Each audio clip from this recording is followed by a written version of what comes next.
Okay, એમાં section B ની વાત કરીશું. કેટલા ક્વેશ્ચન આવશે?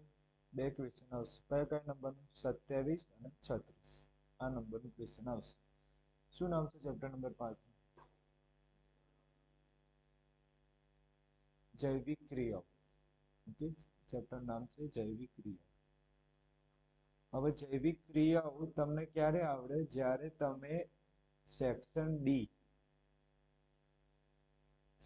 ની સેક્શન ડી જે મોટા પ્રશ્નો છે એ જો તૈયાર કર્યું હોય ને, પહેલા એ જો તૈયાર કર્યા હોય ને તો તમને સેક્શન બી આવે. અને જો સેક્શન ડી તૈયાર ના હોય તો સેક્શન બી તમને આવડશે નહીં. તો પહેલા સૌથી પહેલા સેક્શન ડી તૈયાર કરો અને પછી બી માં એન્ટ્રી લો. ઓકે, ટોટલ કેટલા ક્વેશ્ચન છે? 24, જેમાંથી 15 બ્લુ ક્વેશ્ચન છે તમારા અને 9 કેવા છે? સ્વાધ્યાયના પ્રશ્નો છે. એટલે ટોટલ કેટલા બને? 24 પ્રશ્નો બને. પહેલો પ્રશ્ન, શા માટે આપણા જેવા બહુકોષી સજીવ, આપણે શામાં આવીએ? બહુકોષી સજીવ. બહુકોષી સજીવ એટલે શું? એક કરતા વધુ કોષના બનેલા હોય. બહુકોષી સજીવ એટલે શું? એક કરતા વધુ કોષના બનેલા હોય. વધુ કોષના બનેલા બનેલા. એક કરતા વધુ કોષના બનેલા હોય એને શું કહેવાય? બહુકોષી સજીવ. તો આપણે બહુકોષી સજીવ છે. ઓક્સિજનની જરૂરિયાત પૂરી કરવા માટે પ્રસરણ અપૂરતી ક્રિયા છે. પ્રસરણ કેવી છે? અપૂરતી ક્રિયા. એટલે તમે જોયું હશે કે આપણે બહુકોષી સજીવ છે. થોડું ડીપમાં સમજાવવા, આપણે કેવા સજીવો છે? બહુકોષી સજીવ. બહુકોષીય સજીવ છે. તો આપણામાં પ્રસરણ નથી થતું. પ્રસરણ થતું નથી. તો આપણામાં પ્રસરણ નથી થતું તો શું થાય છે? તો આપણામાં વહન થાય છે. શું થાય છે? વહન થાય છે. એક જગ્યાથી બીજી જગ્યા માટે વહન થાય છે. રુધિરનું વહન થાય. રુધિરનું પ્રસરણ નથી થતું, વહનની ક્રિયા થાય છે. અને વહનની ક્રિયામાં પેશીઓ, અંગો અને પેશીઓ આવે. તો કેમ પ્રસરણ અપૂરતું છે? અપૂરતી છે. પ્રસરણ કેમ અપૂરતી છે? કેમ પ્રસરણથી બધી ક્રિયા થતી નથી? કેમ વહનથી વધારે પડતી ક્રિયાઓ થાય છે? એ જોઈએ. આપણા જેવા બહુકોષી પ્રાણીઓ બધા જ કોષો આસપાસના પર્યાવરણ સાથે સીધા સંપર્કમાં હોતા નથી. તો આપણું જે શરીર છે એ સીધા સંપર્કમાં હોતું નથી. તો પહેલો મુદ્દો તો એ. 4 મુદ્દા લખવાના છે. તો આપણું શરીર પર્યાવરણના સંપર્કમાં હોતું નથી. બીજો મુદ્દો, શરીરની રચના વધુ જટિલ તેમજ શરીરનું કદ મોટું હોય છે. તો આપણું શરીરની રચના કેવી હોય છે? જટિલ હોય છે. શરીરની રચના કેવી? જટિલ. અને કદ કેવું હોય છે આપણું? મોટું હોય છે. એટલે કે સાદા પ્રસરણ દ્વારા કોષની જરૂરિયાત માટે ઓક્સિજન મોકલી શકાય નહીં. એટલે સાદા પ્રસરણની જો સાદું પ્રસરણથી આપણે જો ઓક્સિજન મોકલી શકાતું નથી. તો પહેલો મુદ્દો શું આવ્યો? રિયલમાં પહેલો મુદ્દો તો આપણું પર્યાવરણ, આપણું શરીર સીધા સંપર્કમાં, પર્યાવરણના સીધા સંપર્કમાં હોતું નથી. આપણું શરીર કેવું હોય છે? જટિલ હોય છે. જટિલ હોય છે અને કદ કેવું હોય છે? મોટું. અને સાદા પ્રસરણથી ઓક્સિજન મોકલી શકાતું નથી. એક ગણતરી મુજબ આપણા ફેફસામાંથી ઓક્સિજનને એક અણુના પગના અંગૂઠા સુધીના પ્રસરણ દ્વારા, કોના દ્વારા?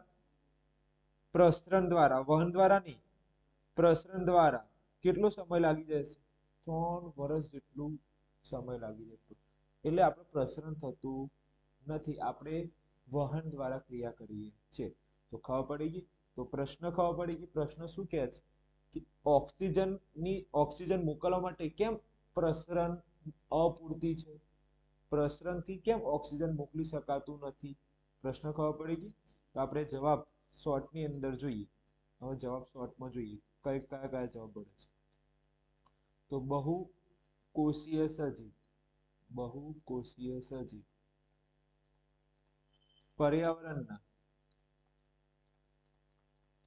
પર્યાવરણના સીધા સંપર્કમાં હોતા નથી, હોતા નથી. ઓકે, એક તો આ મુદ્દો થયો. જો સીધા સંપર્કમાં હોત ને તો આપણું પ્રસરણ દ્વારા ક્રિયા થઈ જાય. અમીબા છે ને, અમીબા એ એક કોષી સજીવ છે. કેવું કોષ સજીવ? એક કોષ, એટલે એક જ કોષનું બનેલું છે. તો એક કોષીય સજીવ છે એટલે કોના દ્વારા ખોરાક ગ્રહણ કરે? ઓક્સિજન કોના દ્વારા લે? પ્રસરણ દ્વારા ખોરાક લે, પ્રસરણ દ્વારા ઓક્સિજન લે. કેમ? એ સીધા સંપર્કમાં છે, એક જ કોષના છે, સીધા સંપર્કમાં છે એટલે કઈ પ્રક્રિયા કરે છે? પ્રસરણ. પરંતુ આપણે સીધા સંપર્કમાં નથી. કેમ? આપણે કેવા સજીવો છે? બહુકોષી સજીવ છે. આ ખાસ યાદ રાખજો. ચલો, બીજો મુદ્દો શું આવે? હા, તો બહુકોષી સજીવ, બહુકોષીય સજીવ ની રચના કેવી હોય છે? કેવી હોય છે? જટિલ. ઓકે, શરીર રચના, સજીવોની શરીરની રચના. તો અહીંયા શરીરની રચના. ઓકે, સજીવોની શરીરની રચના કેવી હોય છે? જટિલ હોય છે. અને શરીરનું કદ, શરીરનું કદ કેવું હોય છે? મોટું હોય છે. તો બે મુદ્દા આયા, આ ખબર પડી ગઈ. બહુકોષી સજીવોની શરીરની રચના કેવી હોય? જટિલ. અને એમનું શરીર કેવું હોય છે? મોટું હોય છે. ઓકે, ત્રીજો મુદ્દો, સાદા પ્રસરણ દ્વારા, સાદા પ્રસરણ દ્વારા ઓક્સિજન મોકલી શકાતું નથી. ઓકે, જોઈ લેજો. એ જ છે ને સાધન, હા, મોકલી શકાતું નથી. તો મોકલી શકાતું નથી. તો પ્રસરણ દ્વારા ઓક્સિજનને મોકલી શકાતું નથી. ઓકે, હવે બીજો મુદ્દો હતો અંદાજિત. ઓકે, અંદાજિત એક ગણતરી મુજબ આપણા ફેફસામાંથી ઓક્સિજનનો કેટલો અણુ? એક અણુ અંગૂઠા સુધી પ્રસરણ દ્વારા કેટલો સમય લઈ લે છે? 3 વર્ષ લઈ લે છે. ઓકે, તો અંદાજિત, જી, ઓકે, અંદાજિત ઓક્સિજનનો એક અણુ અથવા તો ફેફસામાંથી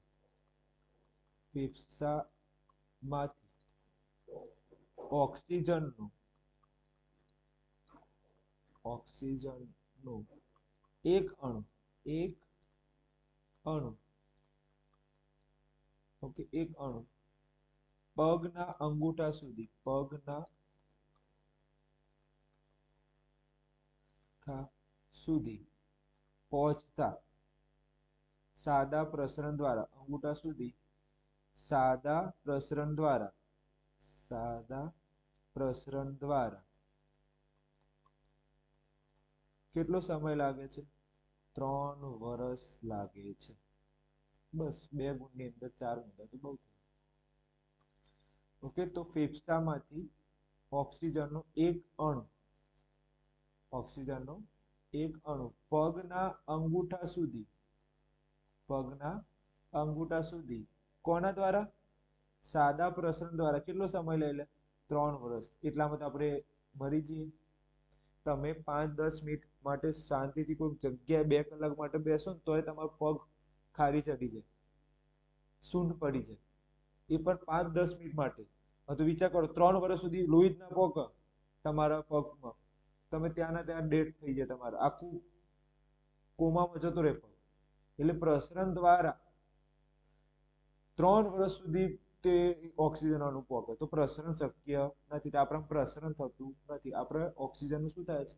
વહન થાય છે. તો આ ખબર પડી ગઈ. એકવાર રિવિઝન કરીએ. પર્યાવરણ સીધા સંપર્કમાં હોતા નથી. શરીર રચના જટિલ અને કદ મોટું હોય છે.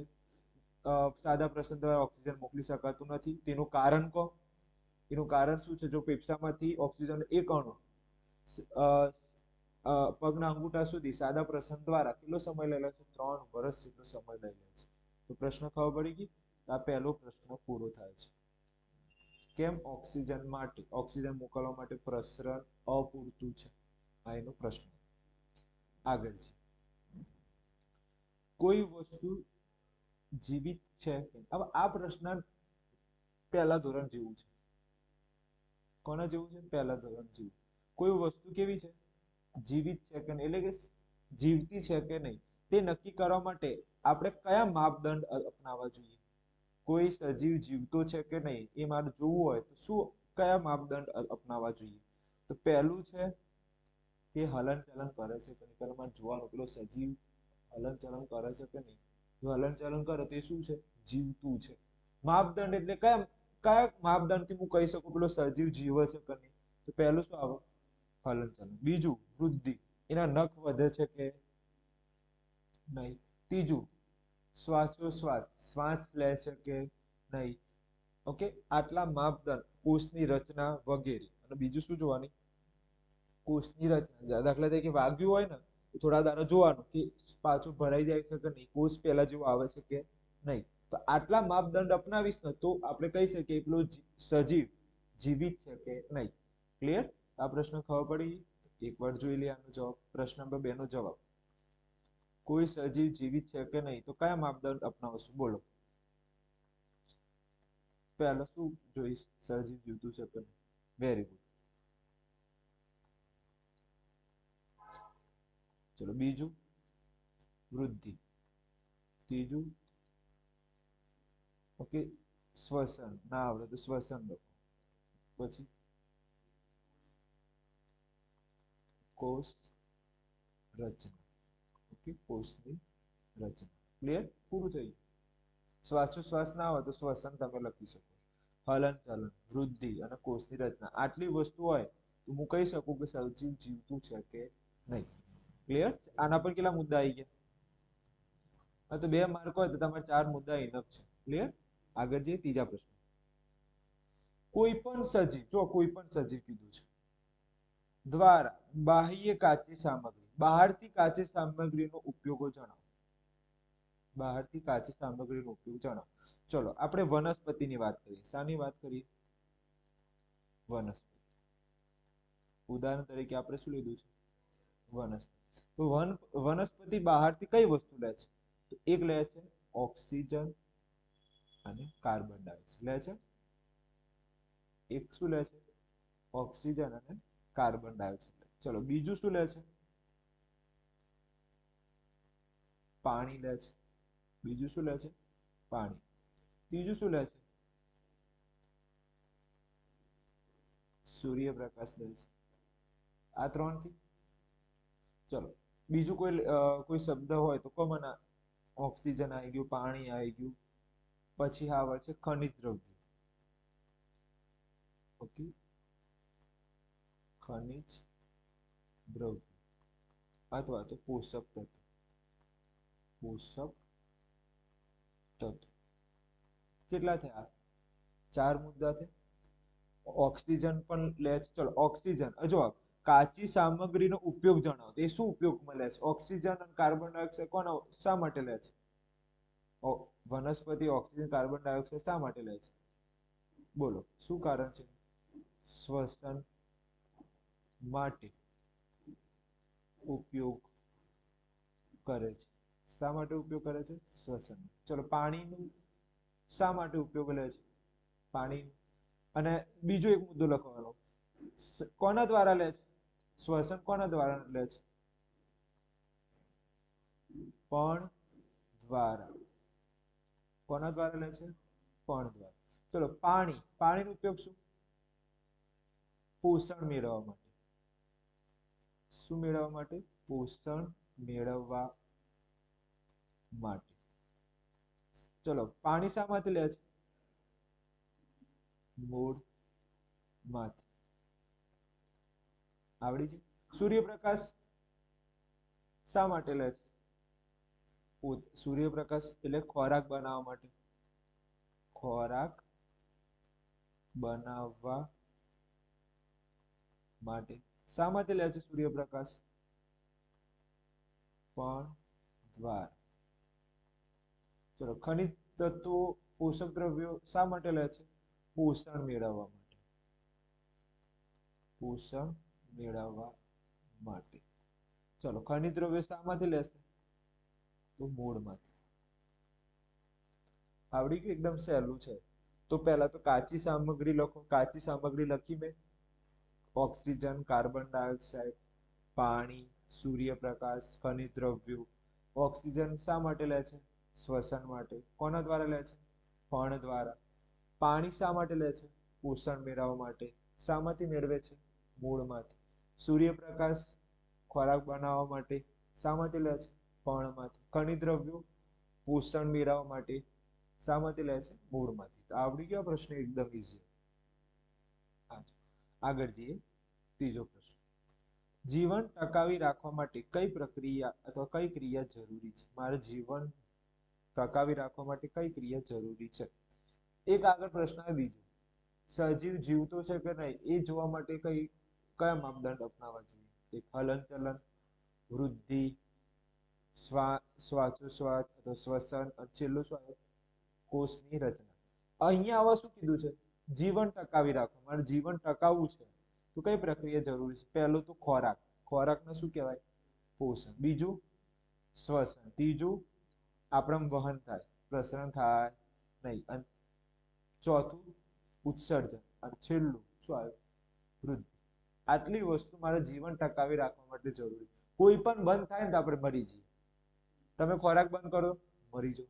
શ્વસન ના લો તોય મરી જાઓ. વહન ના થાય, હાર્ટ એટેક થી મરી જાઓ. ઉત્સર્જન તમે બહાર ના નીકાળો તોય મરી જાઓ, અંદર ઝેર ઉત્પન્ન થાય. વૃદ્ધિ ના થાય તોય તમે મરી જાઓ. એટલે આટલી વસ્તુ એવી છે કે જે વગર શક્ય ચાલવાનું જ નથી. ક્લિયર છે? તો આગળ જોઈએ. હવે આનો જવાબ તમારે બોલવાનો છે. પ્રશ્ન નંબર 4.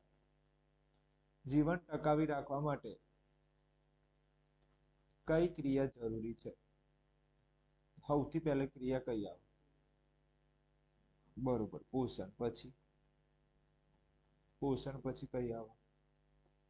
પોષણ પછીનો મિત્ર શ્વસન. પોષણ કરી નાખ્યું તો પછી શું આવવું જોઈએ? બહાર નીકાળવું પડે કે? ઉત્સર્જન. શ્વસનનો પાકો મિત્ર વહન. જો મિત્ર યાદ રાખો, જો હું તમને મિત્ર યાદ રાખું. ચલો, પોષણ ખાધું તેના માટે શું જરૂરી છે? ઉત્સર્જન. ચલો, શ્વસન કર્યું તેના માટે શ્વસન માટે શું જરૂરી છે? તો આ પાકા મિત્રો યાદ રાખો. ક્લિયર? અને છેલ્લું શું આવે? વેરી વૃદ્ધિ. આટલી વસ્તુ હોય તો હું જીવન ટકાવી શકાય છે. પ્રશ્ન નંબર 4 પણ આવડી. સ્વયંપોષી અને વિષમપોષીમાં તફાવત લખો. સ્વયંપોષી અને વિષમપોષી ઉપર આ પ્રશ્ન કદાચ હશે, નથી. સારું, આનો જો 2 માર્કમાં પ્રશ્ન છે તો આપણે 4 મુદ્દા તો બહુ થઈ ગયા. તો આપણે પહેલા લખીએ છીએ સ્વયંપોષી. પહેલો શું લખું છું? સ્વયંપોષી. મોસ્ટ આઈએમપી પ્રશ્ન છે આ પ્રશ્ન. Most IMP. પહેલો લખ્યું સ્વયંપોષી, બીજું લખ્યું વિષમપોષી. સૌથી પહેલું ઉદાહરણ જોઈએ. સૌથી પહેલું ઉદાહરણ સ્વયંપોષીમાં ઉદાહરણ આવે છે વનસ્પતિ. ઓકે. અને વિષમપોષીમાં આવે પ્રાણી. ચલો, 1 માર્ક મળી ગયું. ઓકે. બીજી વસ્તુ, વનસ્પતિ છે એક શાનું રૂપાંતર શામાં કરે? હા, અકાર્બનિક નું રૂપાંતર શામાં કરે? કાર્બનિકમાં કરે. અને આપણે શું કરીએ છીએ? રૂપાંતર કરે છે. ક્લિયર? આપણે શું કરીએ છીએ? કાર્બનિક નું શામાં રૂપાંતર કરીએ છીએ? ખોરાક ખાધો, કયો ખોરાક ખાધો? કાર્બન વાળો. રોટલી કાળી થઈ જાય એ કાળી કેમ થાય છે? કાર્બન હોય. તો આપણે કાર્બનિક ખાધું, આપણે કાર્બનિક ખાધું અને શામાં રૂપાંતર કરીએ છીએ? અકાર્બનિક રૂપાંતર કરીએ છીએ.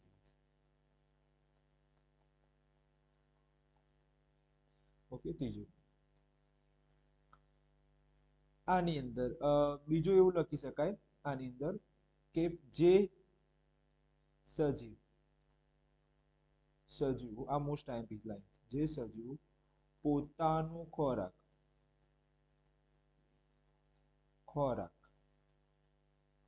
જાતે બનાવે તો તેને શું કહેવાય છે? સ્વયંપોષી. એટલે પોતાનું સ્વયં એટલે શું? પોતે. અને પોષણ એટલે શું? ખોરાક. તો સ્વયંપોષી કહે છે. સ્વયંપોષી કહે છે. અને અહીંયા શું આવે? જે સજીવ પોતાનું ખોરાક જાતે ન બનાવે તો તેને વિષમપોષી કહેવાય છે. વિષમપોષી કહે છે. ખબર પડી? તો લાઈન કઈ ઇમ્પોર્ટન્ટ છે? જે સજીવ પોતાનું ખોરાક જાતે બનાવે. અહીંયા શું આવે? જે સજીવ પોતાનું ખોરાક જાતે ન બનાવે. પેલામાં ન આવી ગયું, પેલામાં જાતે બનાવે છે. એટલે તમે જો વનસ્પતિ પોતાનું ખોરાક જાતે બનાવે. માર્કેટમાં લેવાની જતા કે મને દાબેલી ખવડાયા છે. આપણે પોતાનો ખોરાક જાતે બનાવતા આપણે બીજા દ્વારા લઈએ. શાક માર્કેટમાં જઈએ આપણે તો શાક લઈએ છે ને બીજા દ્વારા. ક્લિયર? તો વનસ્પતિ કોઈ જગ્યા માગવા જતી નથી, પોતાનો ખોરાક જાતે બનાવે. અને જ્યારે આપણે ખોરાક લેવા માટે બીજાની જોડે જઈએ. ખબર પડી ગઈ? તો આ 3 મુદ્દા તો આવડી છે. આમાં કયું આવે? ઉદાહરણ તરીકે વનસ્પતિ. પેલામાં શું આવે? પ્રાણીઓ. પછી તો આવડે ને આ તો અકાર્બનિક નું શામાં રૂપાંતર કરે? આપણે ખોરાક કયો ખાઈએ છીએ? કાર્બન વાળો. અને શામાં રૂપાંતર કરીએ છીએ? અકાર્બન. પહેલો મુદ્દો. અને આ મસ્ત પ્રશ્ન છે. આ પણ આઈએમપી છે. ધ્યાન આપજો. પ્રકાશ સંશ્લેષણ માટે આવશ્યક કાચી સામગ્રી વનસ્પતિ ક્યાંથી લે છે? આ પ્રશ્ન કોના જેવું થયું? આ પ્રશ્ન થઈ ગયો આપણે ત્રીજા જેવો પ્રશ્ન થઈ ગયો. આ પ્રશ્ન શાના જેવું થઈ ગયું? ત્રીજા જેવો પ્રશ્ન છે. તો રિપીટ થયું. કઈ જગ્યાએ રિપીટ થાય છે? 6થા નંબરમાં રિપીટ થાય છે. ઓકે, અહીંયા મેં કરેલું છે નીચે સાઈડ. તો ત્રીજા જેવું આ જે પ્રશ્ન છે એ છઠ્ઠો પ્રશ્ન ત્રીજા જેવું જ છે. Same to same. સહેજ ફરક પડે છે. ચલો, પ્રકાશ સંશ્લેષણ એટલે કે સૂર્યપ્રકાશ. પ્રકાશ સંશ્લેષણ એટલે સૂર્યમાંથી ખોરાક બનાવે ત્યારે શાનો ઉપયોગ કરશે? કાર્બન ડાયોક્સાઇડ ઉપયોગ કરે. વનસ્પતિ કાર્બન ડાયોક્સાઇડ લે અને ઓક્સિજન આપે. બીજું, સૂર્યપ્રકાશ જ્યારે લે ત્યારે શું બીજું શાનો ઉપયોગ કરે? પાણી. અને ત્રીજું શું આવે? હા. તો આ જે છે કાચી સામગ્રી વનસ્પતિ ક્યાંથી પ્રાપ્ત કરે છે? ક્યાંથી લે છે? તો કાર્બન ડાયોક્સાઇડ છે જે એ ક્યાંથી લે? વાતાવરણમાંથી. ચલો, ઓક્સિજન છે એ શામાંથી લે? સોરી, પાણી છે એ ક્યાંથી લે? મૂળમાંથી. અને જ્યારે ઉર્જા એ શામાંથી લે? સૂર્યમાંથી. આવડી ગઈ? પ્રકાશ સંશ્લેષણની ક્રિયામાં કાચી સામગ્રી વનસ્પતિ ક્યાંથી લે છે? આવડી જ જાય ને આ વસ્તુ. ચલો, આનો જવાબ આપો. કયો પ્રશ્ન? છઠ્ઠો ને? ઓકે. 6થા નંબર. સૂર્યપ્રકાશની પ્રક્રિયા દરમિયાન વનસ્પતિ કાચી સામગ્રી ક્યાંથી લે? બોલો પહેલું છે. ચલો, CO2 કાર્બન ડાયોક્સાઇડ. પછી શું આવે? Very good. પછી શું આવે? Very good. ચલો, CO2 શામાંથી લે? વાતાવરણમાંથી.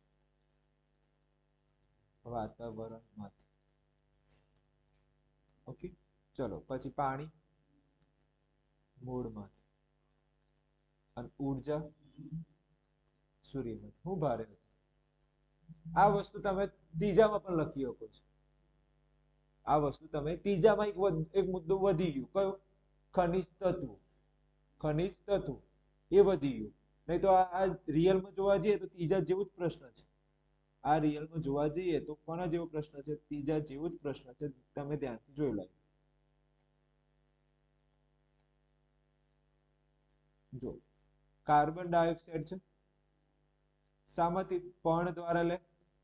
પર્ણ દ્વારા લે છે. પણ અહીંયા તમે પર્ણની જગ્યાએ તમે શું લખો? વાતાવરણ લખો તો કોઈ ટેન્શન નહીં લેવાનું. શામાંથી લે છે? વાતાવરણમાંથી. ચાલી જશે. ચલો પાણી છે શામાંથી લે મૂળમાંથી. તમે જુઓ પાણી શામાંથી લખ્યું છે આપણે મૂળમાંથી. ચલો ઉર્જા સૂર્યપ્રકાશ.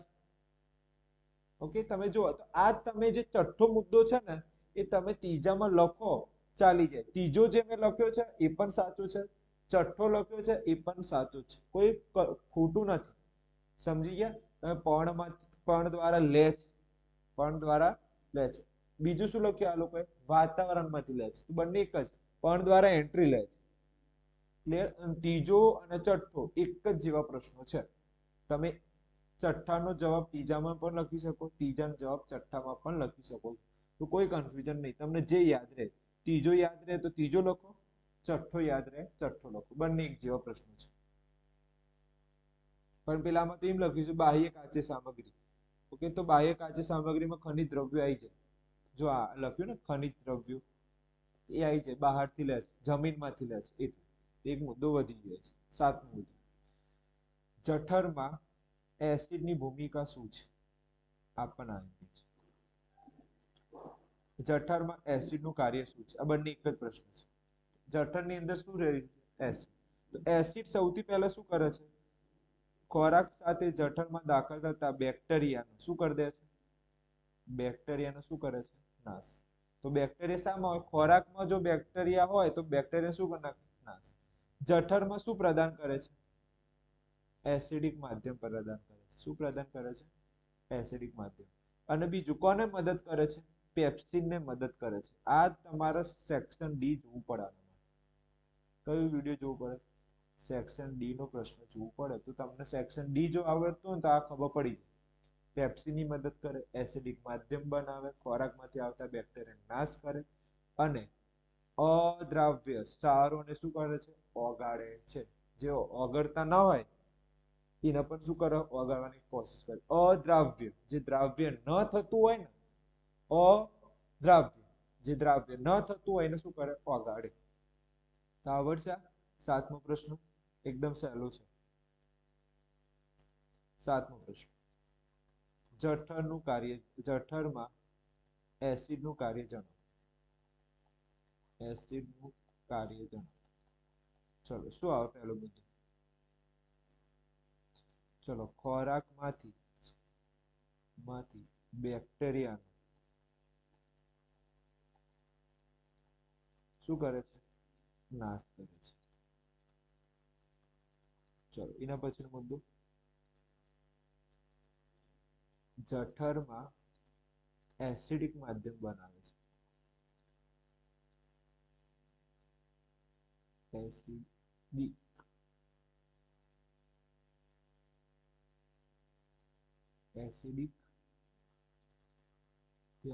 બનાવે છે. પછી કોને મદદ કરે છે? પેપ્સિન. પેપ્સિનને ઉત્સેચક છે. પેપ્સિન શું છે? ઉત્સેચક મદદ કરે છે.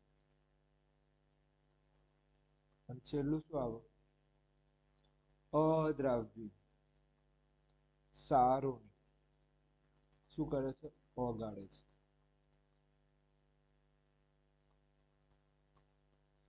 ઓગાળે છે. ક્લિયર છે? આગળ છે આઠમો પ્રશ્ન. આઠમો પ્રશ્ન તો એક જ લાઈનનો છે. પાચકમાં ઉત્સેચક હાલ આવે, પેપ્સિન ઉત્સેચકનું કાર્ય એ જોઈએ. તો જો આમાં મેં અલગ અલગ ખોરાકના જટિલ ઘટકો, ઓકે, પાચક ઉત્સેચકો ખોરાકના જટિલ ઘટકોનું સાદા દ્રવ્ય અને શોષણ થઈ શકે તેવા સ્વરૂપમાં વિઘટન અથવા તો પાચન કરે છે. એટલે કે જટિલ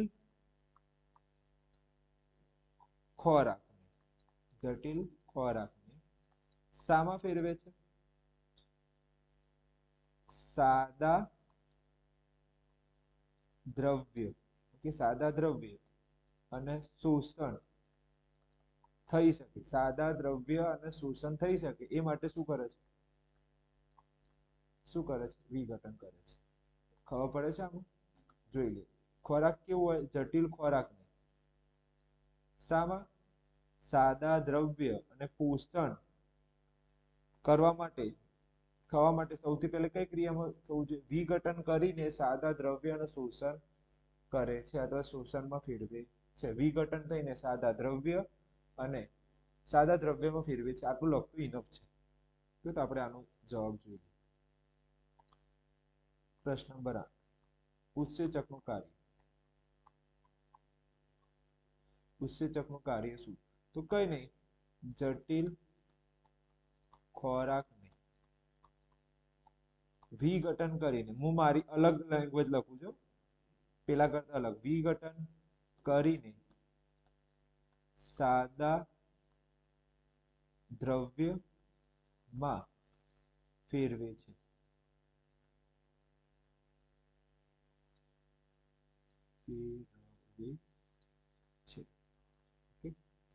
આવડી જાય. જટિલ ખોરાકને શું કરી વિઘટન કરીને શામાં ફેરવે છે? સાદા દ્રવ્યમાં ફેરવે છે.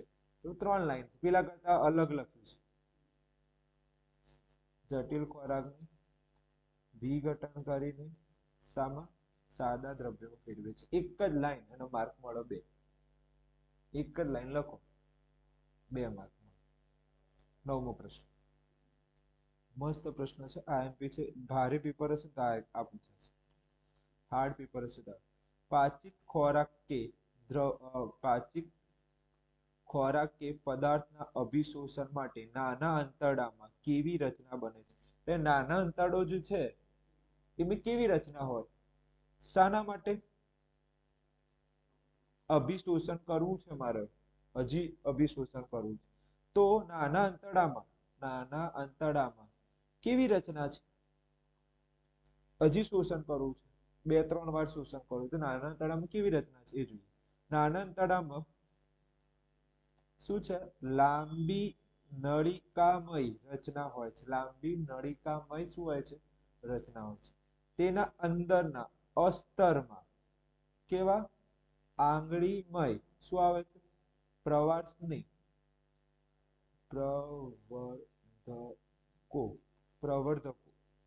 પ્રવર્ધકો જેવા રસાકણો આવેલા હોય છે. બહુ ખતરનાક વસ્તુ છે. એની અંદર અસ્તરમાં, ચલો આ 2 જોડી બનાવી, જો 3 જોડી બનાવી, કેમ કે અ વાળા છે. અંદરના અસ્તરમાં આંગળીઓ જેવા પ્રવર્ધકો એટલે પગ જેવા પ્રવર્ધકો શું આવેલા છે? રસકું. એટલે 3 ની જોડી અને 2 અલગ. 3 અ વાળા છે. અંદર અસ્તરમાં આંગળી જેવી પ્રવર્ધકો રસાકુરો આવેલા હોય છે. રુધિરવાહિની યુક્ત અભિશોષણ માટે સપાટીનું ક્ષેત્ર વધારે છે. ઓકે, તો જે ધ્યાન આપજો, કેવી જે આ બધી ઉપર લખી ને રસાંકરો એ શું કરે છે? તે રુધિરવાહિની યુક્ત અભિશોષણ માટે શું આપે છે? સપાટી વધારે છે. તો આ રસકોરો જે છે સપાટી વધારે છે. ઓકે, તો કેટલા મુદ્દા થયા? 3 મુદ્દા થાય છે કે અભિશોષણ માટે નાના આંતરડામાં કેવી રચના આવેલી હોય છે? કોની રચના આવેલી હોય છે? તો રસાકુરો આવેલા હોય છે. નાના આંતરડામાં શું આવેલા છે? એ શું કરે છે? સપાટી વધારે છે. સપાટીનું ક્ષેત્રફળ શું કરે છે? વધારે છે. તો 2 મુદ્દા યાદ રાખો. શું આવેલા છે? રસાકુરો. ઓકે, રસાકુરો. હવે આ રસાકુરો છે એ શું કરે છે? સપાટીનું ક્ષેત્રફળ શું કરે છે? વધારે છે. ચલો, આ રસાકુરો કેવા હોય છે? લાંબી નળિકામય હોય છે. લાંબી નળિકામય. તો આ 3 મુદ્દા લખવાના. લાંબી નળિકામય, રસાકોરો, સપાટી પૂરું પાડે છે. કોના માટે? અભિશોષણ અને રુધિરવાહિની યુક્ત માટે. ચલો જોઈએ. પ્રશ્ન નંબર 9. પ્રશ્ન નંબર 9 શું કહે છે? કે ભાઈ અભિશોષણ માટે નાના આંતરડામાં કેવી રચના હોય છે? આવી પ્રશ્ન છે 9. તેનો જવાબ જોઈએ. બોલો, પહેલો મુદ્દો શું આવે? બોલો, પહેલો મુદ્દો નાના આંતરડામાં શું લાંબી બોલો વેરી ગુડ નળિકામય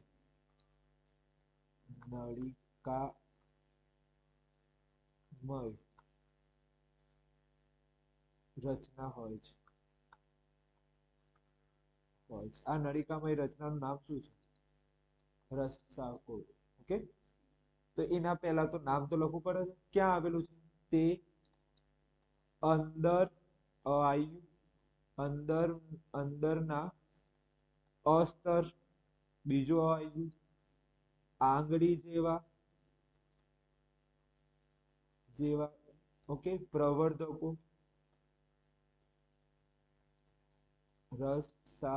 રસાકુરો આવેલા હોય છે તો મેં તમને કીધું હતું 3 અંદરના અસ્તરના આંગળી જેવા આ 3 મેં જોડી કીધી હતી તમને પછી બીજી જોડી કઈ કીધી પ્રવર્ધકો રસાંકો એટલે મેઇન હીરો કોણ છે હા અને આ લાંબી જેવી નળિકા છે રિયલમાં છે કોણ રસાંકો જે શું પૂરું પાડે છે હા પણ રુધિર વાહિની યુક્ત ઓકે રુધિર વાહિની યુક્ત અને બીજું કોણ આવે અભિશોષણ માટે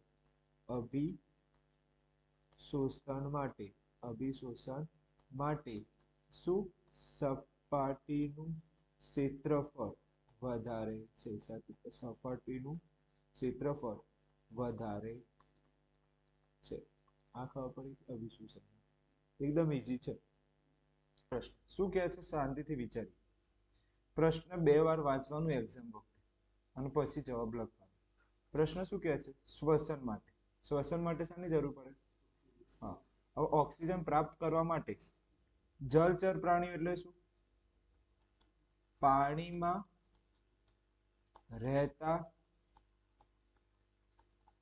પ્રાણીઓ માછલી ને બધું એને શું કહેવાય જલચર પ્રાણી સ્થળચર પ્રાણી એટલે શું જે ક્યાં રહેતા હોય જમીનમાં રહેતા પ્રાણીઓ ઓકે એટલે કે શ્વસન માટે ઓક્સિજન પ્રાપ્ત કરવાની ક્રિયા પાણીમાં રહેતા પ્રાણીઓ અને જમીનમાં રહેતા પ્રાણીઓમાં શું તફાવત છે ક્લિયર તો સૌથી પહેલો મુદ્દો જોઈએ હવામાં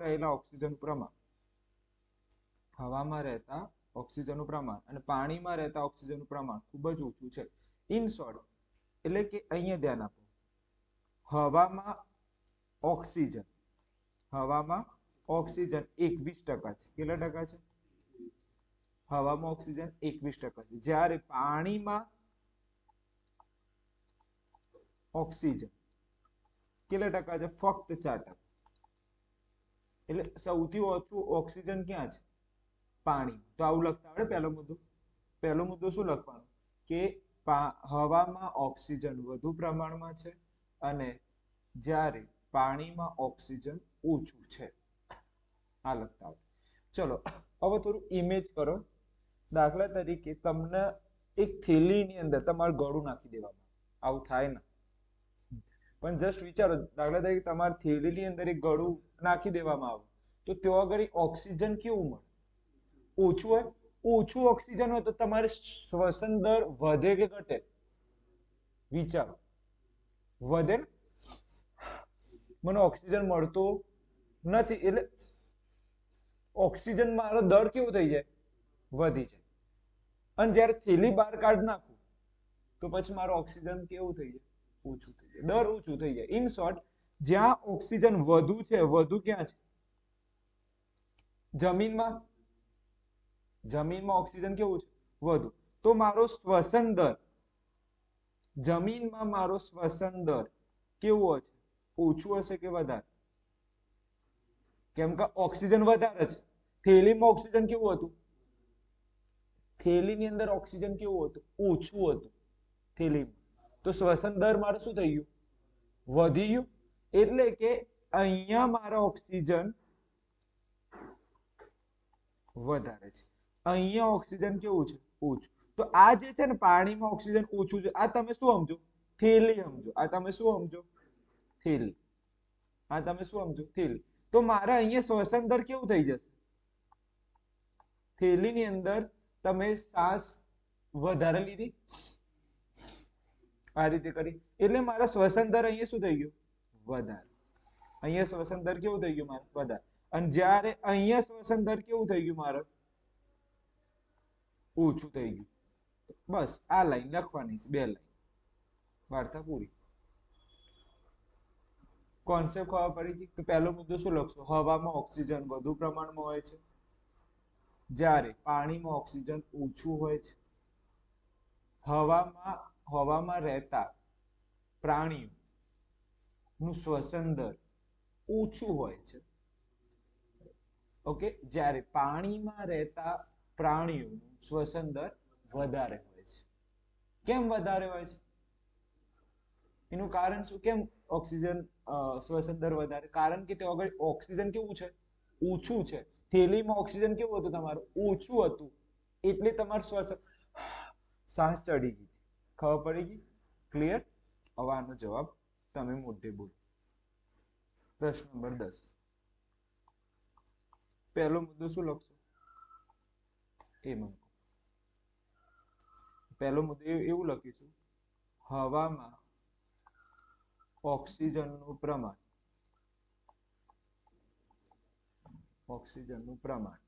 કેવું હોય છે? વધારે હોય છે. ઓક્સિજનનું પ્રમાણ કેવું હોય છે? વધારે હોય છે. જ્યારે, અલ્પ વિરામ કરું છું, જ્યારે પાણીમાં ઓક્સિજન કેવું હોય છે? Very good. પાણીમાં ઓક્સિજન નું પ્રમાણ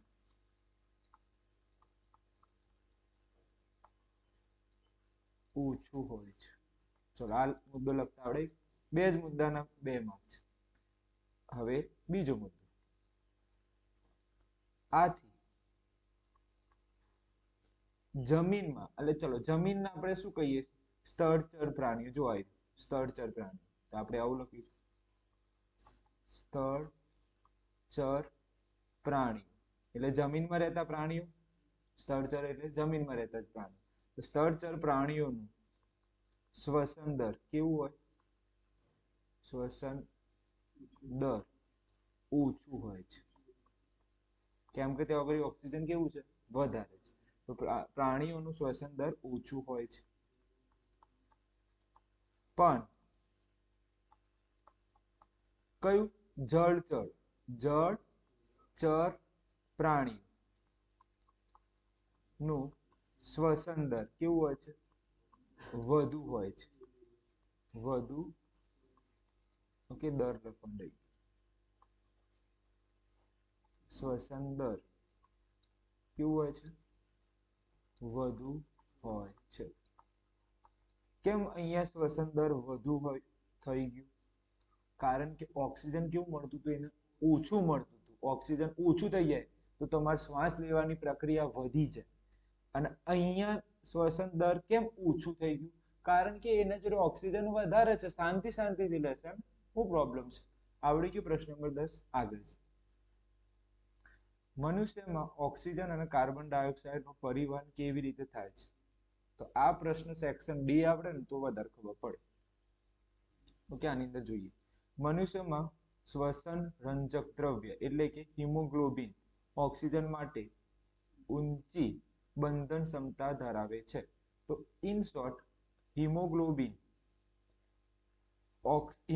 કોની જોડે? ઓક્સિજન સાથે. હિમોગ્લોબિન ઓક્સિજન માટે ઊંચી બંધન ક્ષમતા ધરાવે છે. એટલે ઊંચી બંધન ક્ષમતા ધરાવે છે. ઇન શોર્ટ, હિમોગ્લોબિન ઓક્સિજન માટે ઊંચી બંધન ક્ષમતા ધરાવે છે. ઓક્સિજનનું પરિવહન હિમોગ્લોબિન દ્વારા થાય છે. તો આ તો ખબર જ હતી કે ઓક્સિજન સાથે હિમોગ્લોબિન આવે તો ઓક્સિજનનું પરિવહન માટે કોણ આવશે? હિમોગ્લોબિન દ્વારા થાય છે. અને એમની બંધન કેવું હોય છે? ઊંચી બંધન ક્ષમતા ધરાવે છે. જ્યારે કાર્બન ડાયોક્સાઇડ પાણીમાં દ્રાવ્ય થઈ જાય છે, પણ કાર્બન ડાયોક્સાઇડ ક્યાં દ્રાવ્ય થઈ જાય છે? પાણીમાં દ્રાવ્ય થઈ જાય. તેથી મનુષ્યમાં તેનું પરિવહન રુધિરમાં દ્રાવ્ય અવસ્થામાં થાય છે. બંનેનો કઈ અવસ્થામાં થાય છે? રુધિરમાં ઓગળી જાય. હિમોગ્લોબિન પણ રુધિરમાં ઓગળી જાય છે, અને જ્યારે કાર્બન ડાયોક્સાઇડ પણ સામે ઓગળી જાય છે, રુધિર. તો આ પ્રશ્ન ફરીથી એકવાર શીખીએ. પહેલો મુદ્દો, શ્વસન રંજક દ્રવ્ય. આ પણ દ્રવ્ય જ છે. આ પણ શું છે? દ્રવ્ય. તો શ્વસન રંજક દ્રવ્ય હિમોગ્લોબિન ઓક્સિજન માટે ઊંચી બંધન ક્ષમતા ધરાવે છે. ઓક્સિજનનું પરિવહન કોના દ્વારા થાય છે? હિમોગ્લોબિન દ્વારા થાય છે. કાર્બન ડાયોક્સાઇડ એ પાણીમાં વધારે દ્રાવ્ય થઈ જાય છે. પાણીમાં કાર્બન ડાયોક્સાઇડ વધારે દ્રાવ્ય થઈ જાય છે. તેથી મનુષ્યમાં પરિવહન રુધિરમાં દ્રાવ્ય અવસ્થામાં થાય છે. ઓગળેલા રુધિરમાં બધું ઓગળીને ફરે છે. આપણે ઓક્સિજન પણ રુધિરમાં ફરે છે. કાર્બન ડાયોક્સાઇડ પણ રુધિરની અંદર દ્રાવ્ય થઈને ફરે છે. તો 4 મુદ્દા ખબર પડી. ચલો હવે એનું રિવિઝન કરીએ. તો ઓક્સિજન નું પરિવહન સમજાવો. કાર્બન ડાયોક્સાઇડ ઓક્સિજન નું પરિવહન સમજાવો. ઓકે, તો પ્રશ્ન નંબર છે આપણે 11.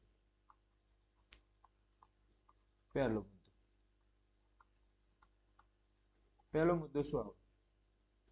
શ્વસન રંજક દ્રવ્ય. આ થઈ ગયું. પછી શું આવ્યું? હિમોગ્લોબિન.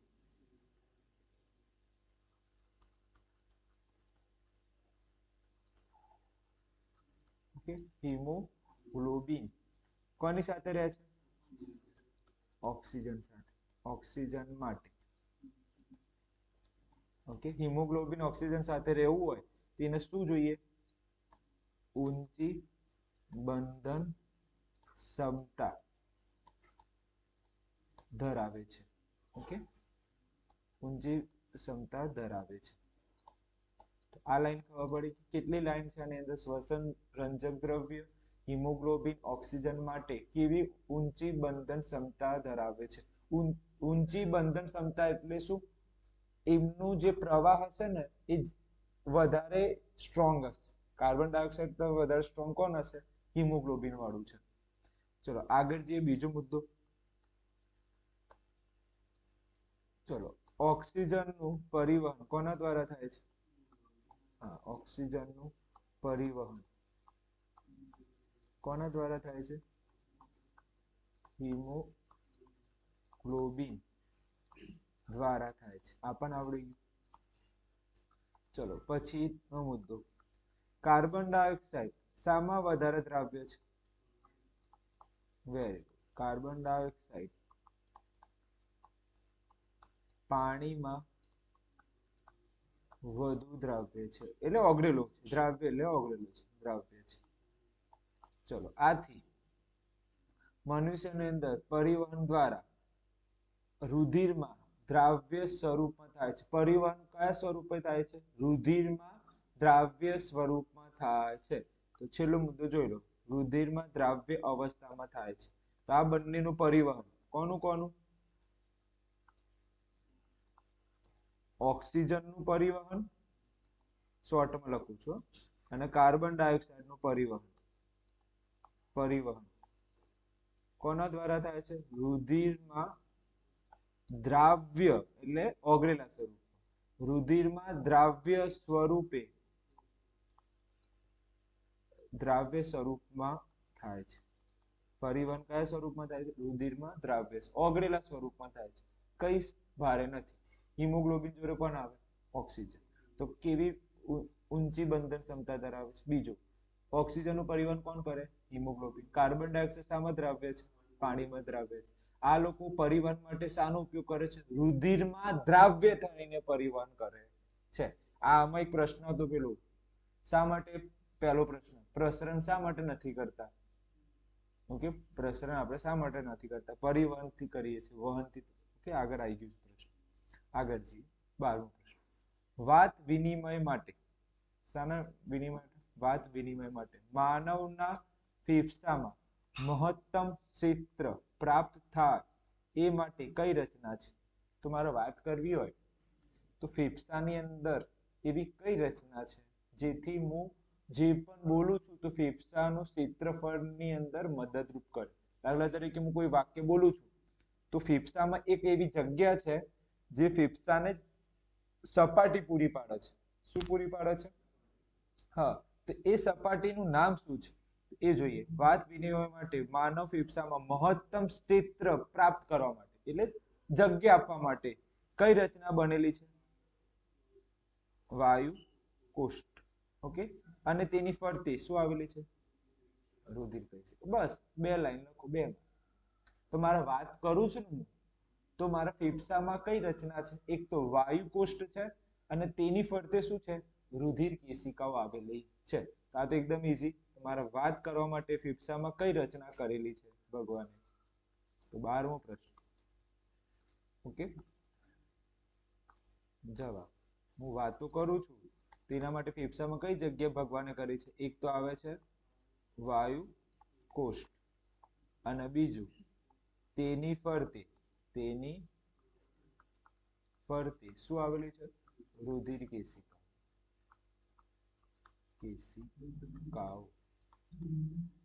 ખબર પડી ગઈ? તેની ફરતે શું આવેલું છે? રુધિર કેશિકા. આવડી ગયું? કમ્પ્લીટ. આગળ 13મો પ્રશ્ન. સસ્તન અને પક્ષી. સસ્તન એટલે આપણે. ઓકે, સસ્તન એટલે જે બચ્ચાને જન્મ આપે ને એને શું કહેવાય? સસ્તન વર્ગના પ્રાણી.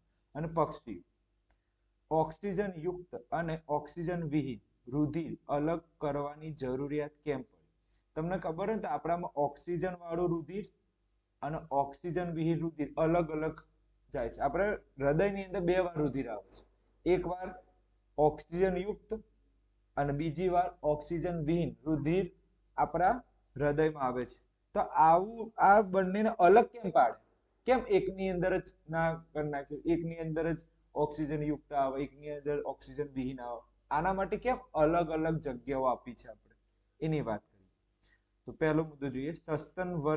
સસ્તન અને પક્ષીઓમાં ઓક્સિજન યુક્ત ઓક્સિજન વિહીન રુધિર અલગ કરવાની જરૂરિયાત છે કારણ કે શરીરની વધુ કાર્યદક્ષ ઓક્સિજનનો પુરવઠો મળે. એટલે ધ્યાન આપો, શરીરને વધુ કાર્ય કરવા માટે ઓક્સિજનનો પુરવઠો મળી રહે. તો આવા પ્રાણીનો વધારે કાર્ય કરે તો વધારે કાર્ય માટે ઓક્સિજન પુરવઠો મળી રહે. કાર્યદક્ષ યાદ ના રહે તમને, વધુ કાર્યદક્ષ તો શું લખવાનું? શરીરને વધુ કાર્ય કરવા માટે ઓક્સિજન પૂરું પાડી શકે. એટલા માટે આપણે વધારે કાર્ય કરવું હોય તો આપણે વધારે કાર્ય કરીએ તો જોજો હૃદય ધક ધક ધક ધક ધક ધક કરશે સ્પીડમાં. તો ઇન શોર્ટ ફટાફટ કયું રુધિર જઈ રહ્યું છે? ઓક્સિજન યુક્ત. અને બીજી બાજુથી ફટાફટ કયું રુધિર આવી રહ્યું છે? ઓક્સિજન વિહીન. એટલે વધારે કાર્ય કરવા માટે ઓક્સિજન પુરવઠો મળી રહે. એટલા માટે જ્યારે તમે જોયું હશે ને કે માછલીની અંદર છે ને આવી કોઈ સિસ્ટમ નથી, એક જ વાર રુધિર જાય, એક જ વાર. એને કોઈ વધારે કાર્ય કરવાનું હોય છે? એક જગ્યા બીજી જગ્યા. આપણે વધારે કાર્ય કરવા માટે વધુ કાર્ય કરવા માટે ઓક્સિજન પુરવઠો મળી રહે. બીજો મુદ્દો, શરીરનું તાપમાન જાળવી રાખવા માટે અને નિરંતર ઉર્જાની જરૂરિયાત પ્રાપ્તિ માટે એટલે કે નિરંતર ઉર્જાની જરૂરિયાત સંતોષાઈ શકાય તે માટે 3 મુદ્દા. શરીરનું તાપમાન જાળવી રાખવા માટે નિરંતર ઉર્જાની જરૂરિયાત સંતોષી શકાય. ક્લિયર છે? 3 મુદ્દા. હવે જોઈએ આનો મુદ્દો. ચલો, પ્રશ્ન નંબર 13. શું હતું? શા માટે આ લોકોના અલગ રુધિર ઓક્સિજન યુક્ત વિહીન અને ઓક્સિજન યુક્ત કેમ અલગ રાખવામાં આવે છે?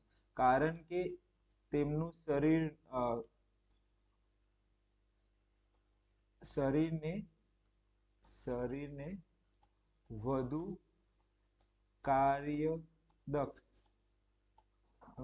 કાર્યદક્ષ માટે ઓક્સિજન પુરવઠો મળી રહે. ઓક્સિજન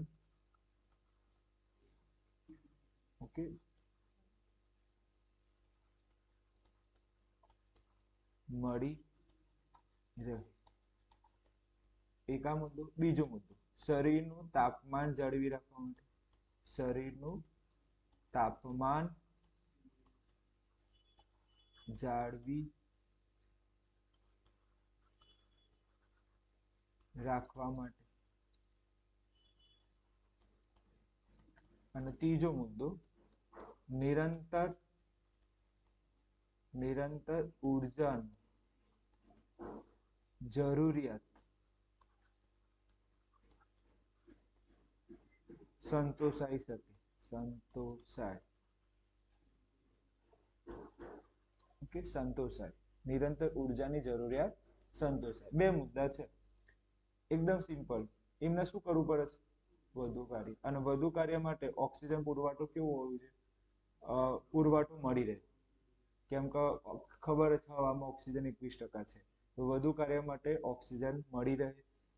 શરીરનું તાપમાન જાળવી રાખવા માટે નિરંતર ઉર્જાની જરૂરિયાત સંતોષાઈ શકાય. ક્લિયર છે? 14મો પ્રશ્ન, ઉચ્ચ કક્ષાની વનસ્પતિઓમાં શું હોય છે? વહનતંત્રના ઘટકોના કયા છે? તો ઉચ્ચ કક્ષાની એટલે કે આંબો છે, વડ છે, આ કેવા વનસ્પતિ કહેવાય? ઉચ્ચ કક્ષા. કેટલા મોટા હોય છે આંબાનું ઝાડ, વડનું ઝાડ, તમે ના તોડી શકો, આમ હલાઈ પણ ના શકો, એટલા ઊંચા અને એટલા સ્ટ્રોંગ હોય છે. તો ઉચ્ચ કક્ષાની અંદર વહનતંત્રના ઘટકોના નામ જણાવો. શું જણાવવાનું? મારા ફક્ત વહનતંત્રના ઘટકો.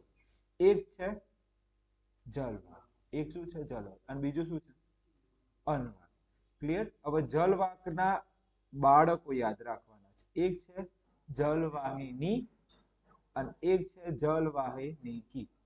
બંને છોકરીઓ છે. જલવાહિની, જલવાહિનીકી. કી લગાવી દો એટલે બીજું બન્યું. આ એક કી લગાવી દો એટલે બીજું સંતાન થઈ જાય. અને જ્યારે અન્નવાહકમાં કેટલા છે?